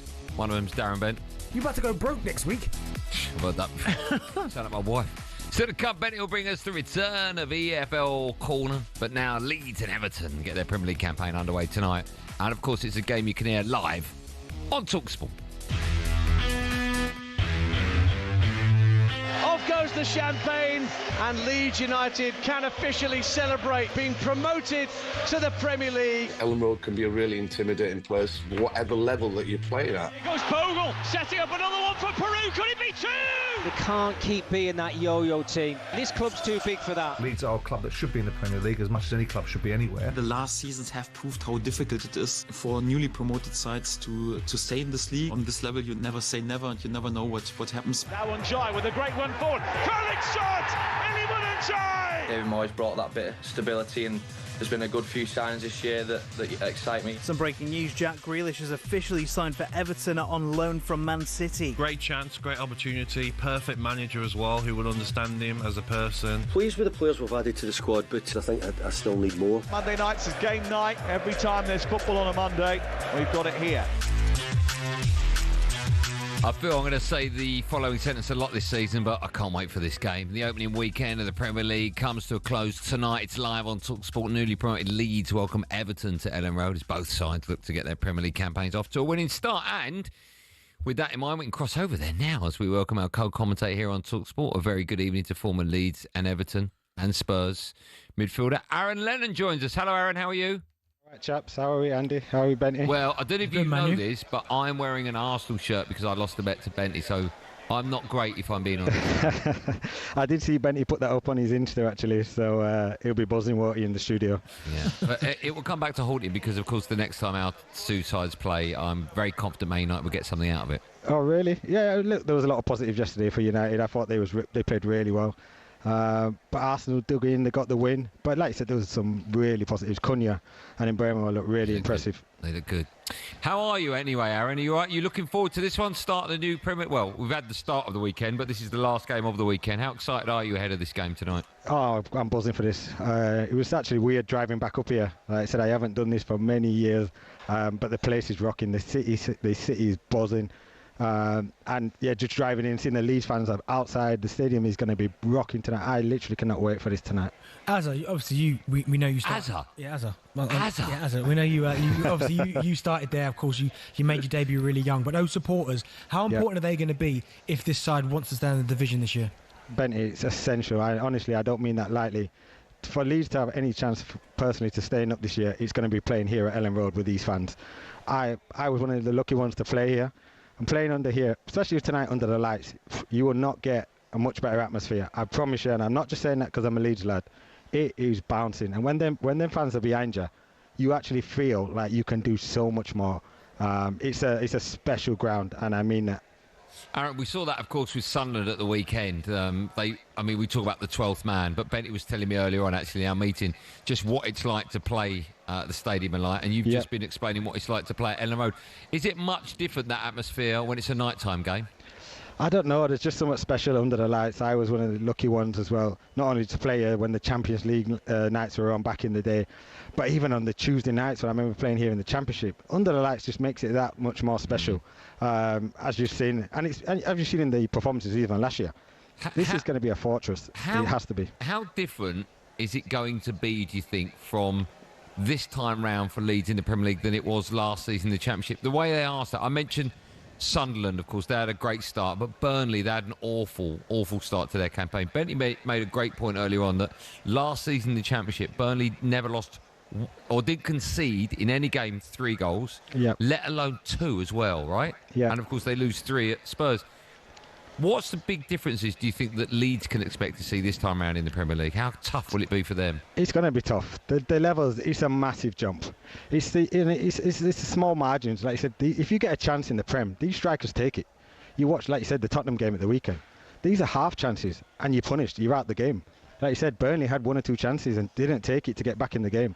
And that is the difference. It's about putting the ball in the net. And at this level, you only get that split second. Benty will tell you. Like you said, that as you play down the league, you get a little bit more time, you get more chances. It's just, as you play in the Prem, you get less and less time. You need to be ruthless, and all these Premiership teams are ruthless throughout. As I've got a rush then, because someone who you know, I'm guessing, from your time at Everton, is obviously Dominic Calvert-Lewin. He's now on the other side, he's now Leeds. Yeah. He's been unfortunate with injuries, of course, but what are you expecting from him? Because you would have seen him when he's been fit, when he's playing well, and obviously you'd have seen that he spends a lot of time out. For Leeds, is he the right man to sign? And also, do you think he'll be fit enough to score the goals that will keep them in the division or give them a chance to stay in the division? If he's fit, 100%. Like I said, Dom is a top player. I was there, Evan, when he was a young lad coming through. And he's not only a top player, he's an unbelievable professional. He's been unfortunate with injuries, but he works so hard off the ball. People forget what he does. He's not just sit in the box and score the goals. He runs the channel. He holds the ball up. He gets fouls. He's defensively and set pieces. He's great in the air. He's great defensively. He's an all-round number 9. He's absolutely brilliant if he stays fit, and that is the big question. But you have to look where Leeds are. They can't go on by a 40-50 million pound striker. They're not going to be able to do that. So for me, it's a great signing. And like I said, if they can keep Dom fit and get him firing, like I said, they have a real chance. Quick word about Jack Grealish, of course. He's now at Everton, and we've got a World Cup coming up as well. How important is it going to be for Jack, and how do you see him fitting into this Everton side as well? Yeah, I'm interested to see where Jack actually plays. Look, Jack, for me, is one of the best we've got, and I don't say that lightly. Like I said, Jack is a phenomenal player. He's got all the ability in the world, and you just want to see him play free. I've watched him at City, and I'm like, oh, Jack, you've got so much more than that. You've got so much more. But it'd be interesting to see how David Moyes sets up, because Ndiaye as well is a top player. And I know he likes to come into the pockets as well. So will he play Jack as a 10 and Ndiaye to the left? Will he try and play Jack from one of the wings? So I'm interested to see where he fits in, but I think David Moyes is a perfect manager for him because I think he'll give him that freedom, that confidence to go and express himself. And like I said, if they can get Jack firing, then they have a top player on his hands. Azza, before I let you go, can I call you Azza? No, you call him Aaron. No, I've met Aaron lots of times. In fact, hold on. In fact, I think I might be saying we linked up at Soccer Aid for my goal. Is that right? It's funny. I was just saying it to Adrian just a minute ago. I was saying, oh yeah, I put one on a plate for him. And to it wasn't on a plate. I put it on a plate for I you. had to bend it from outside the area. We did link up, mate. And to be fair, you got to put it in the net. It's the hardest thing to do. Put it in the net. Thank you. You put it away nicely. Yeah, thanks. So I think I can call you Azza, right, Azza? You can call me Azza, mate. mate. Good ball that was. Before we let you go, I just wanted to get your views. I don't know if I'm sure you've seen this story. It came out earlier on today about Vissa has unfollowed Brentford and removed all club photos from his Instagram account as he looks to leave the club. Are you aware of that? I wasn't aware of that. No, that's new to me. What do you? We've seen a lot of this thing also.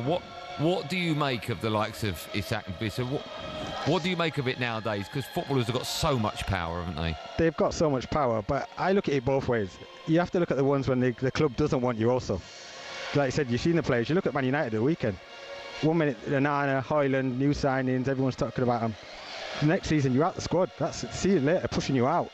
So these players are looking at that also and going, look, if I don't force my way out, look how the club treats these players anyway.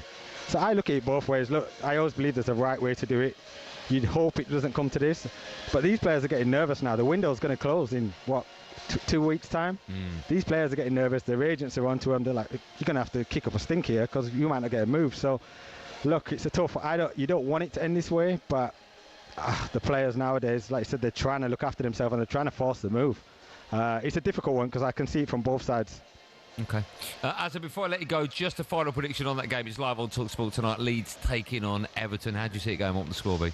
I think it's going to be cagey. I think it's going to be quite tight. But I think the atmosphere, if Leeds start right, I think Leeds might just edge it. I'm going to say Leeds 2-1. Okay, wow. I think it'll be a great game as well. As always, a pleasure. Have a great evening. Cheers, lads. Cheers, lads. Thanks, man.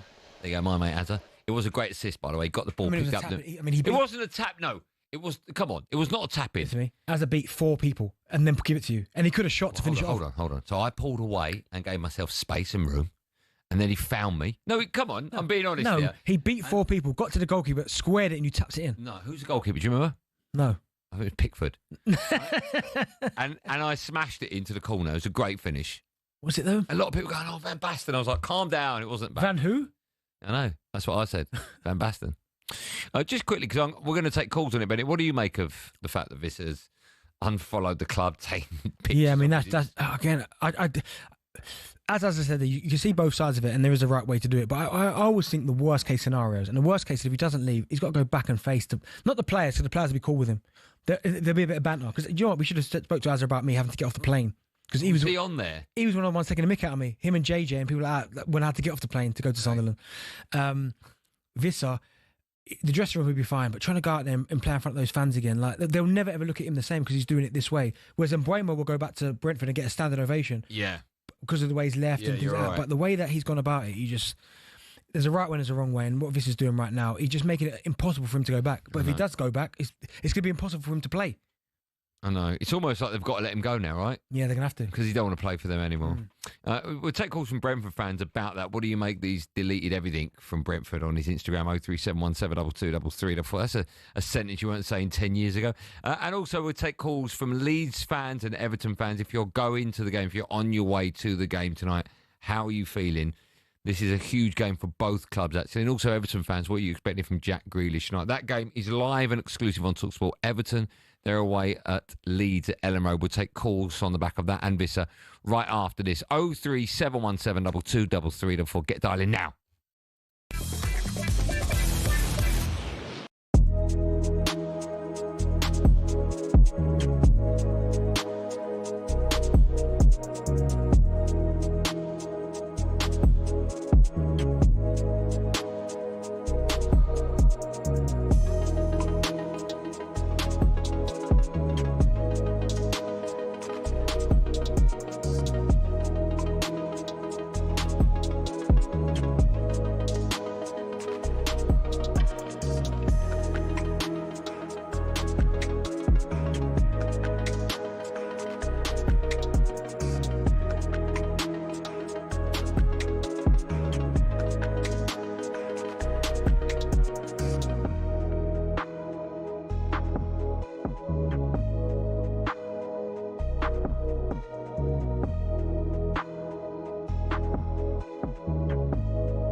up, talkSPORT, me, Andy Goldstein. Benty's here, everyone. Oh, no. Our switchboard, is it broken? Why? There was a problem with it, was there? Okay, how about this, Leeds and Everton fans? If you are going to the game and you want to phone up and talk about your side, if you dial up, I'll literally pick the phone up. So Leeds and Everton fans, 03717 223334. You'll come straight to air. Blimey, that's never happened before. A reminder, while you're dialing in, talkSPORT is now available in more places than ever before, and you can watch us via your smart TV. Just head to talksport.com/watch for all the details, and you can watch all your favourite shows and presenters, plus some of our brand new content. Still to come, Benty will bring us the return of the EFL Corner. Just quickly, Alexander Isak is not expected to attend tomorrow night's PFA Awards Gala despite being nominated for the main award. It's a bit weird, isn't it? No, it would be funny if he did rock up, collect the award, and then off it goes again. Thank everyone at Liverpool. Yeah. Put it to the table. See you soon, lads. That is bizarre, isn't it? Bizarre. Why would he not go to that? No, but he must have an inkling he's not going to win it. Do you think so? Yeah. Okay. What was the highest you ever got on that? Do you ever young player of the year or anything? Yeah, I come second. Did you? Yeah, PFA young player of the year. Who won it? Rooney. Oh, wow. Okay. Debatable, that one as well. Why? Nah, it was my first year at Charlton. Yeah.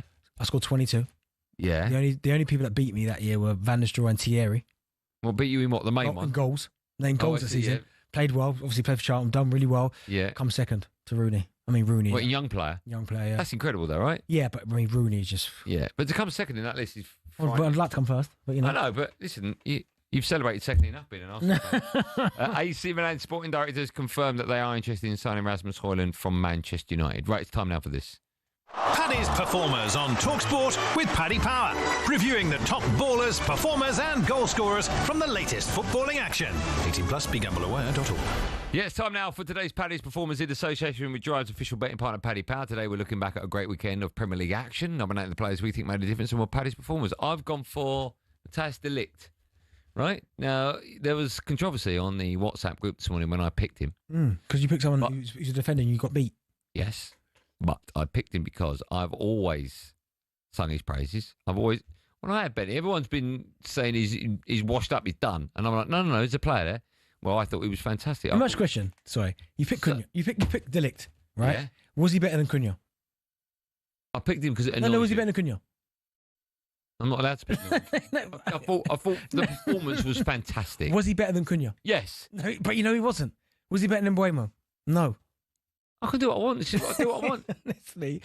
Right, fair enough. I thought it was great. You I thought it was great. You picked the 6th best player. Well done. Paddy Power feature, 6th best. Like it. Okay. No, I think you're being unkind. Right? I picked Matthijs de Ligt for a couple of reasons. One, I thought he was outstanding. And two, you've always slaughtered him. And I thought, you know what? I'm going to pat him on the back today. He put in a brilliant performance. Okay. Well done. But was it my player of the season so far? Okay, cool. Who have you picked? I've gone for...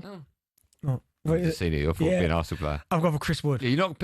That's my point. You're not picking an Arsenal player. No, because I'm being realistic. Because Arsenal were useless. No, they weren't useless. Should have picked your goalkeeper. Gyökeres. Bayinda. What about Gyökeres? Why don't you pick him down? Bayinda. Touched his hair more than touched the ball. Yeah, I've gone Chris Wood. I think he deserves it. He was absolutely brilliant again. Led the line well. 2 great goals. He's come back and he's getting on in age, but boy did he look sharp. Both goals, the finish, the second one where he rounds the goalkeeper, little turner pacing behind. I think Chris Wood. I think he's on 91 Premier League goals, so he's 9 away from the 100 club as well. How many players are in that club? Oh, they're letting everyone in now, so it's about 30. What do you mean letting everyone in? Let everyone else in, aren't they? It was exclusive for years. And then you got 106. Okay. So, yeah, I think Chris Wood, brilliant performance. I've gone for Chris Wood. Drogba's not in there, is he? Yeah, he's 104. You got more than Drogba? Yeah, but I could have picked him. I could have picked Gibbs White, Elliot Anderson. Yeah. I mean, there's a few of them, but I've gone Chris Richarlison? Yeah, Richarlison. You could have gone Richarlison, but no, you went de Ligt, the 6th best. To annoy you. Oh, I'll tell you what I'm going to do, right? There's nothing Paddy Power can do about it. I'm going de Ligt and Richarlison. Nice. Okay. I'll pick 2. Nice. All right, there you go. Fulham are Man United's next opponents. United to win to 0, 3-1. Okay, Spurs' next opponents, as you put him as well. Well, I'm not allowed to mention it on my own. Spurs, please. You've got Richarlison. Clever clogs. They're away to another team in the Premier League. Palace, they take on Notts County. Oh, sorry, Notts Forest. Nottingham Forest. Who's written Notts? You should be ashamed of yourself. They take on Nottingham Forest. That's terrible whoever wrote that. 12-5 are the odds for Forest to win. There you go. It's Paddy Power's performance for today. Catch up with the latest odds at paddypower.com. 18+ only. begambleaware.org. Paddy's Performers on talkSPORT with Paddy Power. Reviewing the top ballers, performers and goal scorers from the latest footballing action. 18+, begambleaware.org. Should we go back to the phone line? I do apologise, by the way, to Nottingham Forest fans for saying Notts. I know that's horrific. Wasn't my fault. 03717223344. We're talking about Leeds. They're at home tonight in the Premier League. Their opener, they take on an Everton side with Jack Grealish in. How are Leeds fans feeling ahead of that game? Simon is one of those. Hello, Simon. How are you? Evening, boys. You all right? You well? You good? Yeah. Interesting. I'm not as excited going down as I was last season. Why not? Well, last season we were playing expansive football. We were the big fish. Everybody wanted to see us. With a team to beat, we're going to win every game. Okay. I think this season, expectations, from my point of view, are very, very different. I would snatch your hand off at 17th now. Yeah, I get that. It's not going to be pretty. It's going to be big physical players trying to stop teams beating us rather than us trying to beat teams, because the gap, everybody says that the gap's too big. Do you know what, Simon? It's an interesting debate, because there's a Southampton fan that phones regularly, and he says he'd rather spend all his time in the Championship than rather come up and play Premier League football and then go back down and get trounced by the big boys week in, week out. As a Leeds United fan, listen, I grew up, Leeds were an absolute giant club. They are a big club, but I grew up when Leeds were a mainstay of Premier League football. As a Leeds fan now, you talk like you're a little bit nervous, a little bit apprehensive, and maybe you're not going to look forward to this season as much as you did last season. Yeah, basically, yeah. I mean, you've got to have ambition, so I don't think you've got to go to the Premier League. That's where it needs to be. But you've got to get there 2 or 3 seasons, sustain it by any cost, and then start building. The first season, if we play the football we tried to play the last couple of times we've been in the Premier League, even though Bielsa, the first season was brilliant, but in the Championship, we bossed teams, we bullied teams, we just attacked recklessly, basically. But you do that here, you're going to get heavy beatings. We've got the first 3 games at Everton, which I thought we'd beat until they signed Grealish, and that changes things a bit. Then we've got Arsenal away, Newcastle at home. You don't want to be sitting on 0 points after 3 games. So tonight we need to get something. We need to get the crowd behind us. Nervous. Please make sure you beat Arsenal. Yeah, I mean, it's going to happen. Not the Emirates. I've got a question for you, right? Because you said it at the top then. I've wanted to bring this up for a long time, but I keep forgetting. You said about Leeds. Yeah. You said big club, right? When do clubs stop being big club? Because every club up and down the country we talk about, they were big club. That's a great question. I think it all depends on your age. Do you reckon? Because do you know what I mean? So if I grew up with Leeds as a big club, Leeds will always be a big club to me. Do you reckon that's what it is? Because throughout all the Premier League, and you start going down, every club's a big club. Yeah, I think it's to do with the individual. Do you know where I got this question from? Because someone was talking about Portsmouth, and someone, it's huge club. Portsmouth. No, they've never been a big club to me, Portsmouth. But that's in some people's eyes, they're big. So when do you stop being a big club? Like Wolves. My dad was a Wolves fan. Yeah. That's because in I think the 50s they were like league champions. But right? in your head, big club. They've always been a big club. Yeah. So when does that stop?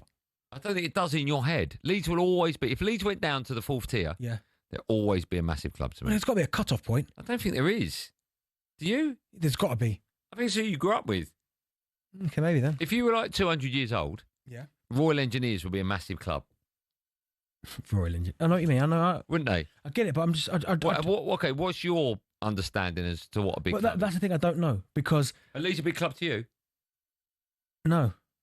No, they're, when I say big club. Oh, my goodness. Like, to me, they're not, because I've never seen Leeds. But when you were growing up as a kid, were they always playing? Nah, they were in the Premier League for a bit with Kuhl and them boys. They were a good team. Yeah, like Viduka and all that. Them boys. But still. They were massive then. Yeah, but didn't win anything.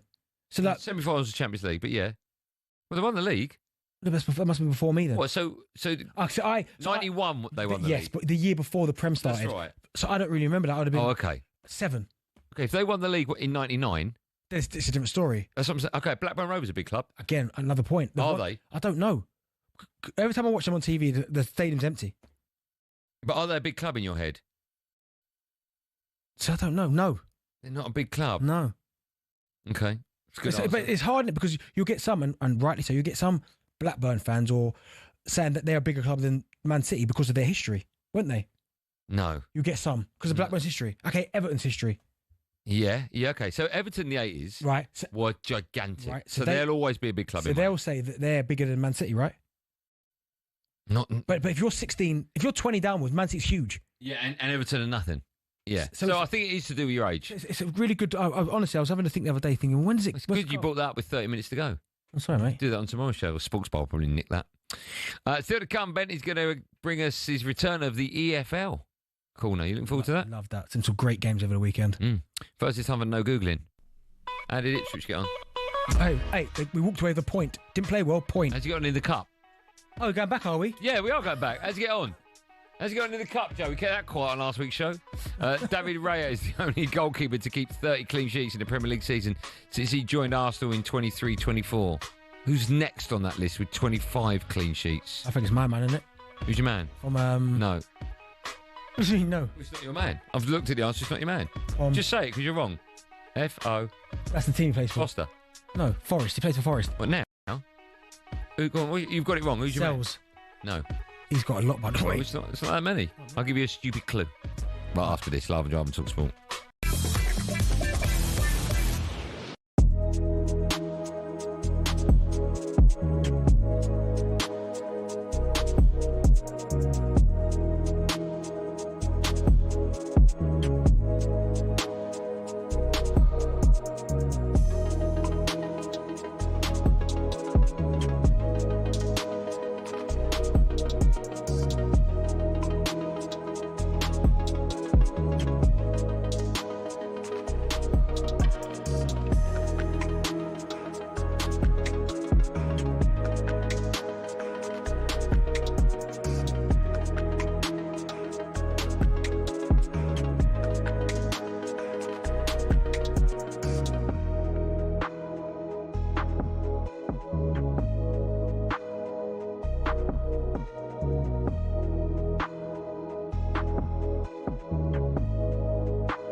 Who doesn't love the Ryder Cup, the competition that ignites and unites the greats of golf like no other? 1927 brought us the very first edition at the Worcester Country Club in Massachusetts. For the first 22 editions, when it was just British and Irish golfers versus the US, America were only beaten 3 times. But in 1979, in came Europe, and in came Seve Ballesteros, who went on to win 5 of them.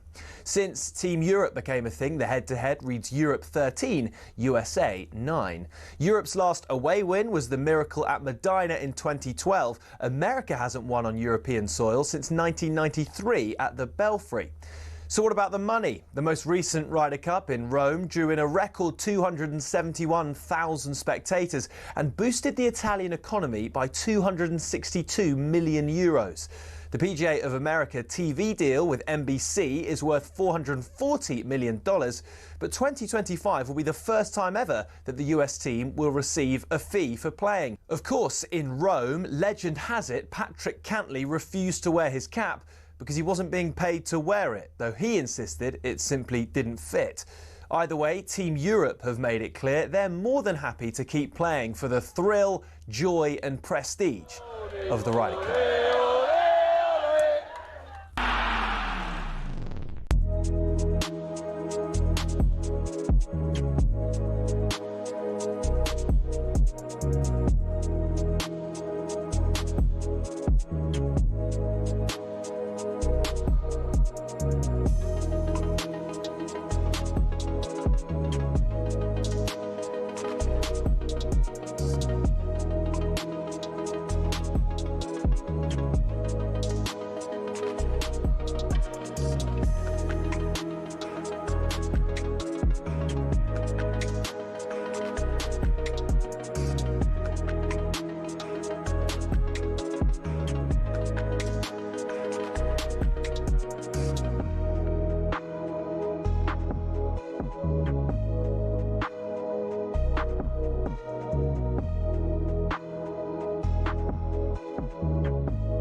This is Drive talkSPORT. Me, Andy Goldstein Darren Bent alongside. Before the break, I ask you a question. I've got clues for you, Benty. You got a pen? Have you got that pen I just gave you? Yeah, get the pen. Right, clues down, right? The question was, David Ray is the only goalkeeper to keep 30 clean sheets in the Premier League since he joined. Who's next on the list? You ready for your clues? Yeah. All right, so first part of the clue is the area of the country we're in now. London. That's his first name. London. All right. And his surname has two parts to it, 2 syllables. First bit is the top bit of a snooker cue. He's called the top bit. Tip. Yeah.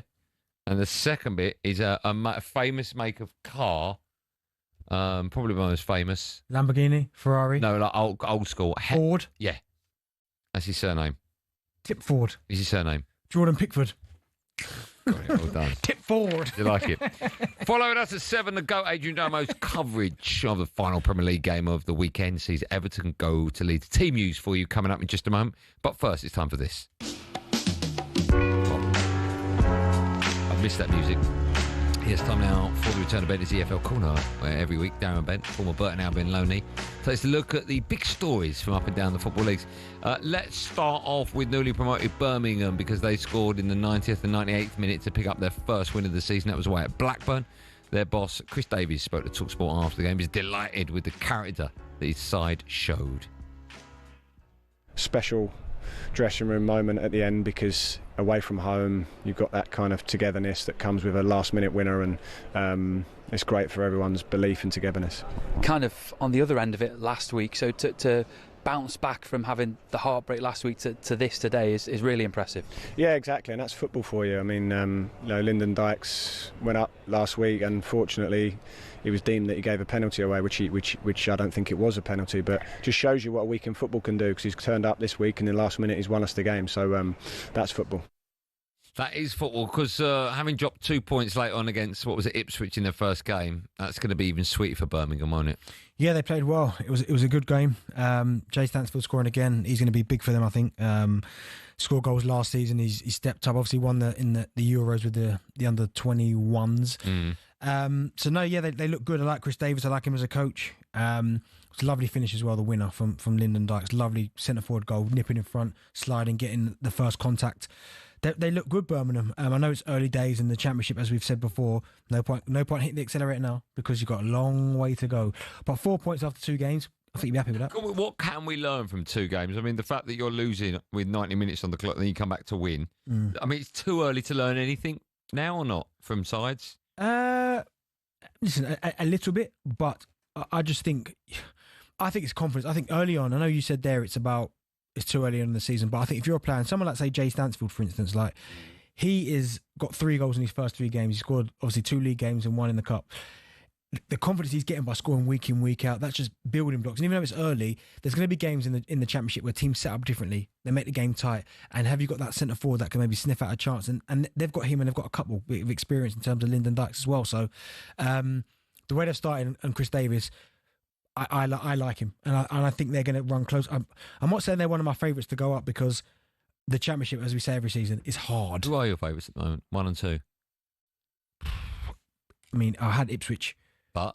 No. Are we talking about Ipswich? Yeah, we are. But you know what? We're not doing it today, but I'll give him a little mention. Stoke look good, by the way.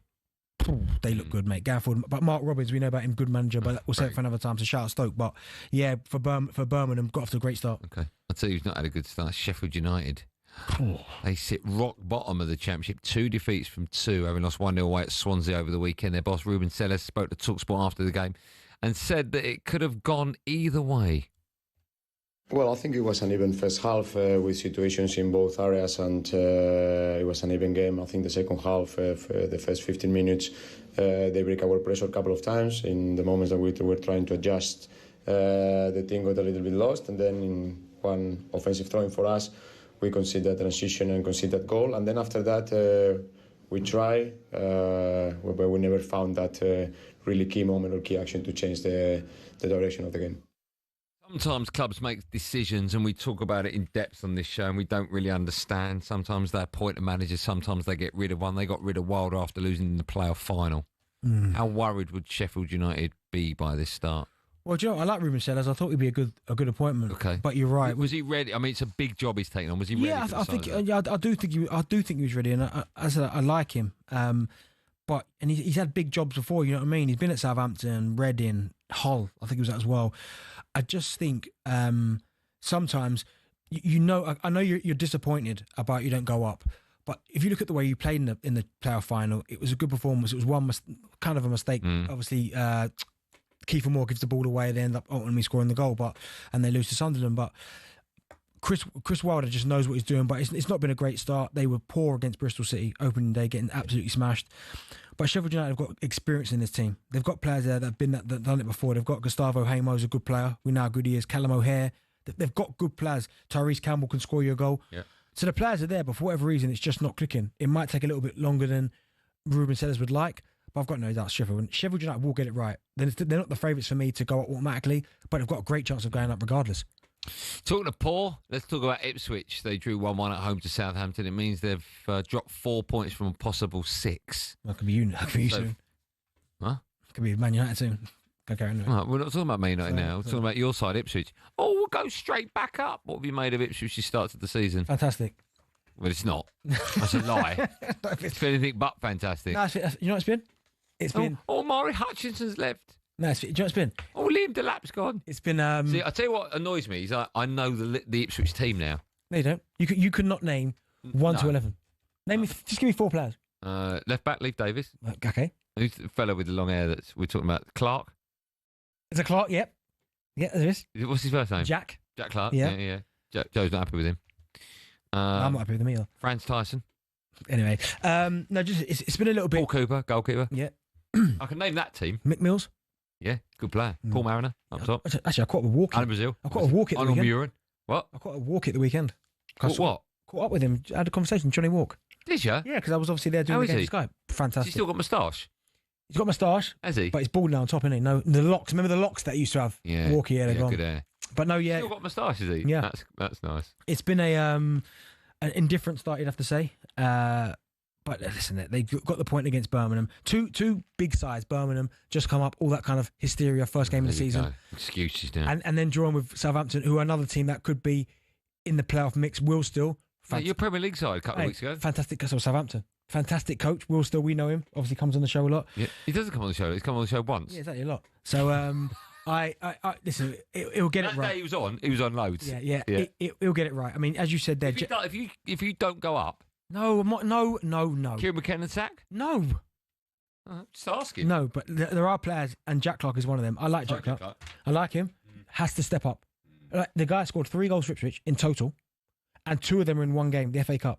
We need more productivity from him. Sammy Smollett will get his goal. Yeah, I could have named him, Yeah, he obviously Golden Boot winning the championship before. He'll get his goals. Hursty will get his as well. Philogene, first game back, he'll improve as well. So, he got a goal. Same keeper as last year. Yeah, Palmer's in goal. Hey, Chuba Akpong. Last time he was in the championship, Golden Boot. So there's more than enough goals there in his team. So he got a Golden Boot. When Chuba Akpong was in the championship, he got the Golden Boot last time he was there for Middlesbrough. Yeah. Okay. Yeah. So no, I've got no doubts. Sure you got that right. Yeah. Okay. Come on now. I can't. If it's Benty's EFL corner, I can't. Yeah, that's the same year that Jokeris was at Coventry. Will Ipswich go up? Yes. Automatically? Yes. Benty, if we're gonna be serious this season, you need to be serious. I'm being serious. Yes. I'll swim my kid's life. I'll swim my kid's life. Well, you think they'll go? You can't swear on your kid's life, something like that. No, but I think they'll go up automatically.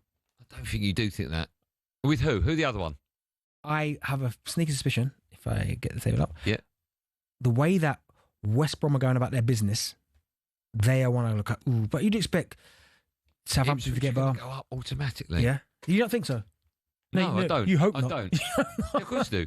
Nothing against Ipswich, but you two, you and Joe, have made me dislike Ipswich. Joe, when we there for another OB, it'd be nice, wouldn't it? Fabio Wardley's not going, is he? Right, let's finish by dipping into League One because it's been a terrible start to life as Plymouth boss for Tom Cleverley. They were beaten 3-2 away by Lincoln over the weekend, which was their 3rd defeat in their first 3 games. Is it dawning on Tom Cleverley now, the size of this job? We spoke to him before the season started.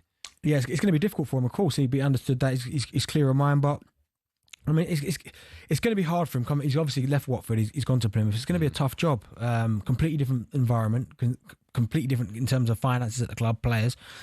But you have to just dig in. Got some orient your obviously one of your team. I don't know why you sent to do What? There's no words there. What's your sentence? Orient, are you quite... Yeah, the O's here near me. My closest club. Yes, okay, so that's why, so Orient your club. But no, he'll get it right. I've got all the faith in the world that he'll get it right, but he's got to get it right soon.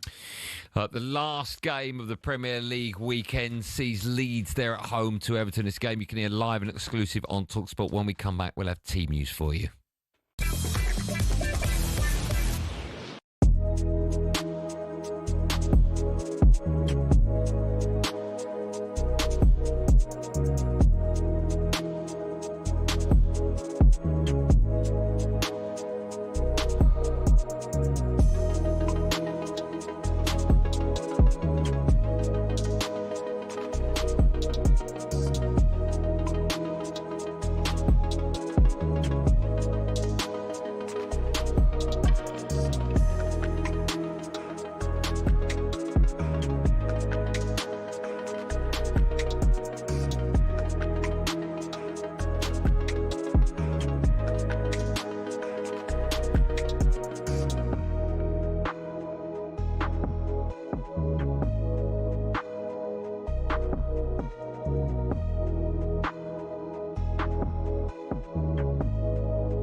John talkSPORT, me Andy Goldstein Darren Bent alongside from us at 7. The GOAT Adrian Damo's coverage of the final Premier League game of the weekend sees Everton go to Leeds. The all-important team news for that is in.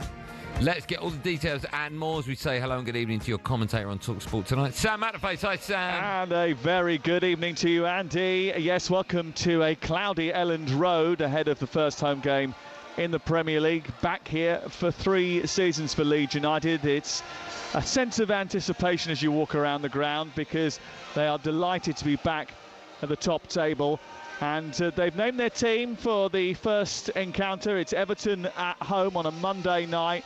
They don't include Dominic Calvert-Lewin. He's not involved in the match day squad. Jack Grealish, by the way, for Everton is on the bench. They make just one change from their last pre-season game with Milan Leeds United. They give a debut to Lucas Perry in goal. Jayden Bogle has recovered from his injury. He plays at right back. Roden and Strauch are the two centre-halves. Gudmundsson is another debutant at left back. In midfield, it's Tanaka, Ampadu and Anton Stack, who's been much touted to have a very good season in the heart of the midfield for Leeds United. And Daniel James, Joel Pirou and Willie Nonto are the three-pronged attack. On the bench, Darlow Longstaff, another new signing from Newcastle United. Brendan Aronson, Mecha, Ramazani, Jack Harrison, Sebastian Bornau, Sam Byram and Ilya Gruev. What about Everton? Well, they make a couple of changes actually from their 1-0 defeat against Roma at the Hill Dickinson Stadium. 3 in total. Keane, Irabunum and Beto coming into the starting lineup. The shape's a little bit interesting because, of course, they don't have a right back at the moment because of the injury to Branthwaite. It means that O'Brien's been out there anyway, but he's probably going to have to play in the centre. It may well be a back three of O'Brien, Tarkowski and Keane, with two midfield players, possibly Garner and Irabunum playing as wing-backs. Maybe one of those will play as a full-back. Garner has played at right-back before, and Irabunum partners Idrissa Gana-Gueye in midfield. It's then Alcaraz, Dewsbury Hall and Njai. Those three will be behind Beto in attack. It means that their brand-new signing, Barry, isn't involved from the start. He's on the bench tonight, alongside Jack Grealish. Thanks, Sam. Just a quick word from you, Benty, about that. I never, ever, ever understand when a new player goes to, or a player goes to a new club, why they start on the bench. Crazy, isn't it? It's insane. A manager needs to explain this, because Jack Grealish is their best player. Why are you starting him on the bench? Yeah, maybe, you know what I mean, maybe potentially, but he's just, of course, maybe he's not quite gelled in yet, but he'll get his minutes. The weird one for me, Calvert-Lewin not involved at all. I mean, come on. Is this a sign of things to come? Well, I hope not from his perspective. No, me too, but well. Would you believe one more Billy's in the studio? How was your weekend? Really, really good, thank you. Yes, Bill. I haven't spoken to you. Were you in Friday? No. I haven't spoken to you since we did the live show downstairs and you had to stand in front of a live studio audience and do that. Were you nervous about that? Yeah, I'm much happier in here. Did you not like it? It's just different. I don't know why it's weird, because obviously we broadcast to millions every day. Yes. But then stick 20 people in front of me, it felt... More than 20, Bill. It's about 100. Yeah. It felt odd. Yeah. Yeah, much happier. New hoodie? You got a new hoodie on? No. Okay. No, old. Had your hair done? No. Okay. I'll go first. What are we doing today, Bill? The quiz is all about Leeds. Football team, for obvious reasons. Yeah. Andy, do you want to go first? Yeah, I'd love to, yeah. Andy, dogs wear... If he's going to stab you with the pen, just whack his knee, because he's got stitches in it. Yeah. Go on then, Bill. Actually, don't do it, Bill. Andy, dogs wear Leeds. What? I thought you said it's about... Oh, right, Leeds. Leeds. Right. How old's the oldest ever dog to ever live? Can I guess? Yeah. Before you give me the clues. I'm thinking around sort of mid-30s. What you got? 26, 31 or 40. I'm going to go 31. There's no way a dog can live to 40. It is 31. Thank you. What is that in human years? That is human years. Yeah, but no, but dog, that's not... No, what's dog years then? Dog years. 73 to 21. 210 plus another 31. 241. What? 241. Wow. Benty. You might use an extension lead to light your home, but who invented the light bulb? Oh, go on. That's my boy. Go on. It's your boy. I'm down with Afro. Go on. Thomas Jefferson, Thomas Edison, or Thomas Cook? Oh. Thomas Jefferson. No, it's not. What's the first one? Thomas Jefferson. The second one? Thomas Edison. Edison, him. You've got to take your first answer. Was he president? Jefferson. Third US president, you've said. I think he's on your famous wall, wasn't he? Mount Rushmore. Yeah. Yeah. Back in 1879. Jefferson invented the light bulb. Andy, back to dogs. Yeah. Because they wear leads. What's the fastest a dog has ever run in miles? Can I guess before you give me... miles per hour. I don't think... Greyhound's going to be up there. It's probably 60? That dog. What? 60? I'm going to go about half that. I reckon about 28 miles an hour. Do you want options, or do you want to lock that in? Okay. 45, 60 or 75? The lowest, 45. Yeah, it is 45. No, don't let me answer and then give you options. No, but it's interesting to see if I can get close. No, just a bit of fun, isn't it? Brent Lee that's all it is, a bit of fun. Ran the 100 metres in 5.53 seconds. Wow. Who was that? Brett Lee, that was the dog. David Brent. He was a bowler. Okay. Unbelievable bowler. Benty, the lead singer of Coldplay is called Chris. Martin. Name 5 more famous Chris's in 5 seconds. What? Sorry, what's that got to do with... Oh, the lead singer. Lead singer, yeah. All right, Chris Tucker, Chris Rock, Chris Martin, played for Derby No, County. you said 5 other. Yeah, Chris played for Derby, Chris Martin. Chris Smith. Who's he? Christopher Wallace. Who's Chris Smith? Joe Christopher Wallace is. I want to know who Chris Smith is first. Actor. Actor. Is in that? What was he? What was Chris Smith in? Terminator 2. No, he wasn't. Yeah, he was. He played the boy. He played the boy? Who's Christopher Wallace? Do I look like a tongue-in-cheek guy to you? Right, who's Chris Smith? Terminator 2. Who is he? He played John Connor. Chris Smith. You're such a liar. Go on, we've got time for one more, maybe two. Andy, back to dog chat. Chris Smith. They're, of course, very smart dogs. But after humans, what is the smartest animal on Earth? Chimpanzee. Yeah, it's chimpanzee. Oh, so no, he doesn't have multiple choice on that one, does he? Oh, I didn't need it. Got it right. So Right. it would have been dolphins or elephants. Oh, if you're okay. Interested. Benty, last one. Leads carry electricity. How far does electricity travel in 1 second in miles? Go on. Oh, that's a... Have a guess. No, I want multiple options, please. I'll say it's hundreds of thousands of miles. There's no multiple. Yeah, there is. Give me Are you looking for miles per hour? Yeah. Sorry, yeah. In 1 second, how many miles does it go? Miles... What? Miles... In 1 second, how many miles? So you would just Whose want question miles. is this? Right, go on. Give me multiple Go on. options. 120 miles, 1,800 miles, or 186,000 miles? 186,000. It's got to be that one. It is. Same as the speed of light, apparently. No. It's not. Speed of sound and speed of light are not the same. Get out, you made a fool right, yourself. yeah, sorry. Speed of light's much quicker, you plonker. That's all we've got time for, but that's not all you've got time for. You'll stay with talkSPORT. We've got live commentary of the last Premier League game from the weekend. It's a big game at Ellen Road. Leeds take on Everton, an Everton side with Jack Grealish starting on the bench. Sports Bar takes your calls from 10 p.m. Have a good evening. Be safe, everyone. Be safe.